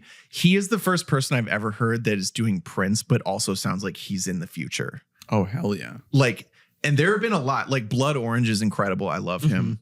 Fucking Janelle Monáe, when she put out that one album, it was like, oh yeah, she's doing Prince, but trying to do something modern. This is better than both of those. Like he's really doing something here. It is so well produced. He combined, every single sound is textured. Like he's such a good producer that like it's a combination of really real instruments, like a real bass, and then like synthesizers that you've never heard before.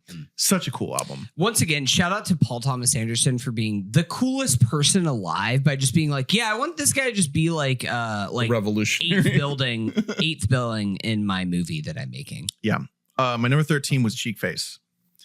I really couldn't deny it at a certain point. Look, it's a really great album. It's in my top 20, and like there was a world where if I didn't have both Viagra Boys and Kyle M taking space, it could have ended up in my top 10. It's good. I'm holding space. Just an interesting sort of band. Like I hate to give Dane credit for it. I know that's the thing, is I really didn't want to. But I do gotta say that the Good Luck album and that the Cheek Face album are both good albums. I just remember Dane just selling me on. You should really listen to 100 Gex. Has that stuck with you still? That and Clowncore. He sold me on Clowncore. How'd that go? Clowncore was fun. So Cheek Face is a really, really good band. They're better than the novelty aspect. You know what I mean? Like you think the first time you hear them, it's kind of like Viagra Boys. You're like, this is a joke. It's not just a joke. Like they're cool. They have a little bit of depth. It really is just millennial cake. Like if you liked Cake, it is just Cake, but new. And that's good. Like Cake was an interesting band, and they're an interesting band. Dane told me that like their writing process is literally just like their singers, like, or their singer and their other front person like texting each other jokes. Like their lyrics are, if like one of them makes the other one laugh, then they're like, all right, cool. We'll exactly. The lyrics are like setups and punchlines. Like it's just funny stuff. But the music is really likable. It almost reminds me of like Front Bottom's music just after their peak. You know what I mean? Like in like Back on Top, that type of music. Another thing where the vocals are mixed a little bit too loud. This is Gaia's least favorite band of the year is Cheek Face. Yeah, Lee rejected this once again. One a lot. This was another one that, along with Viagra Boys, got the boy music moniker. Wow. And anytime Cheek Face came on the playlist, it was please skip this. Yeah. From Lee. So maybe that says something, but who's to say, really? It's a good album though. I like it. I would say that Cheek Face though is more like of like a he they. situation. My number, what was it? 13. It was Turnstile. My number 14 was Scowl. I really want to harp on it. That is such a cool, interesting middle ground. They're going somewhere, man. I just think they're interesting. I'm in on Scowl. There are 5 really perfect. It's pop punk, but not in the way of, how pop punk has kind of evolved into its own genre with its own conventions. No, it's if you mixed pop with punk. Yeah. like separate from what that genre is. Cool shit. 15, Bar Italia, Some Like It Hot. Did you guys listen to this? There was like a week to 2 weeks where they were like the it band on Twitter for some reason. I think they're New Yorkie. Really, really cool, like sort of like almost throwback, but also modern, like indie rock, just rock, like, no synths, nothing like that. People were mistakenly calling them a throwback to what's will you cut this? Bloop, bloop, bloop, bloop, bloop. Drew, I do want to tell you that it is 1:15 in the morning. Okay, well then we'll cut this. I have to go to work in like 4 No, you hours. don't. You don't. People were mistakenly calling them like a Sonic Youth ripoff, and I think that's really wrong. Because they don't sound very 90s. They sound like a 2000s, 2010s indie throwback band, but they're a now throwback to then, which was a throwback to the 90s, which I really enjoy. It's not necessarily the freshest thing in the world, but I thought they were really, really good. Saba and No ID, I shouted out on them in your podcast. They put out an album together. No ID remains like one of our better hip hop producers. Saba isn't necessarily one of our best hip hop artists, but like it's a bunch of No ID beats, so it's good. Low, like 0 listenership mention of the year. Is the Drew line. It's a Below the Drew. not a lot of Drew line. No here. Drew line. Well, quickly. Well, I don't want to claim Lost the Tanaka because they made like a Pitchfork top That's list, the thing, so is like if Pitchfork has it, then I yeah. can't have it. Yeah. Even if it's like no one has ever listened to that. Above the Pitchfork line, below the Drew line. Okay. Liquid Mike. Just a really good, like solid alternative rock band. Just it's a super solid album. A lot of like sort of early 2000s stuff going on there. The album is called Hell's an Airport. They're cool. I hate that you fuckers took Anxious, because Anxious could have been my below the Drew line pick, and then everybody just hopped on Anxious. You bastards. There's a couple million plays on a couple of those. Pussy. Mac Miller put out a posthumous album. Boonerism. We didn't really talk about it. It's a good one. It's good. It's just Can I ask a question? he's dead. How many posthumous albums has this guy gotten in? This one feels like the Straps. Is he really dead? Is this like the 4th one, man? How much music is there? Is the Charlie Kirk out? Do you guys have enough recorded audio of me that you can put out like 4 years of podcast posthumously of me if I die? Ernest, a band that I found because of you, Flip Turn. Hey, it's a good album. Flip I Turn do was like good. Flip Turn. Flip Yeah. Turn's The thing is, good. I I felt this like album. every song was like, it took too long to get good. That's one part, is it's slow build stuff. Also, if these guys had come around in like 2015, they would have gone triple platinum in like the indie band scene. If they were right there with like Alt J and Yeah. like really, really early That drummer's way Glass too good. Animals. Yeah. But like those bands, because they have a really Foles. it's just really Very talented Folesy. vocalists. Like they're all good on instruments. There are some songs that have that sort of Pachinko. Like it's like, okay, you're just doing Radiohead. I think they could have gone crazy like 10, 15 years ago. They needed to get the songs hot earlier than they did. Nourished by Time. Yep. He had one of my songs of the year. I want to say either last year or the year before. He's so cool. Hell of a Ride is still by far my favorite song of his, which is why this album, the new one, is called The Passionate Ones. It didn't make my list. It's still a really good album. Speaking of people who are doing the Prince thing but new, he's really fresh. Like he has his own thing he's doing. It's a dude from Baltimore. Great album. I think it needs like a few listens to really open up, and I should have given it a little bit more. I feel like it would have gone up. It's good stuff. That's all I got. All right. That's it. Thank you all for listening. We did it. Please rate, review, and subscribe, like, and comment. Let us know your thoughts on everything that we selected for our top 10 albums of 2025 Listomania. It's 2026. Thank you, Discord. Patreon.com/WeBoughtAMic. Join the WBAM fam. Thank you, Danny. It's been a pleasure. Always a pleasure. Thanks. Always kind of fun. We'll see you next time on the Denzel Washington series. Oh yeah. Wait, what? Do I know what movie I got? I don't know. The schedule is still to be finalized. Yeah, the audience doesn't know. Oh, okay. So, But maybe before then. Who Okay, knows? Maybe cool. we'll have you back for another game or something. I'm We'll down. figure it out. I can make it. Until then, stick around for best movies yeah. of 2025 next week with a special guest. We'll see you then. We love you. Toodles. Bye-bye. Bye.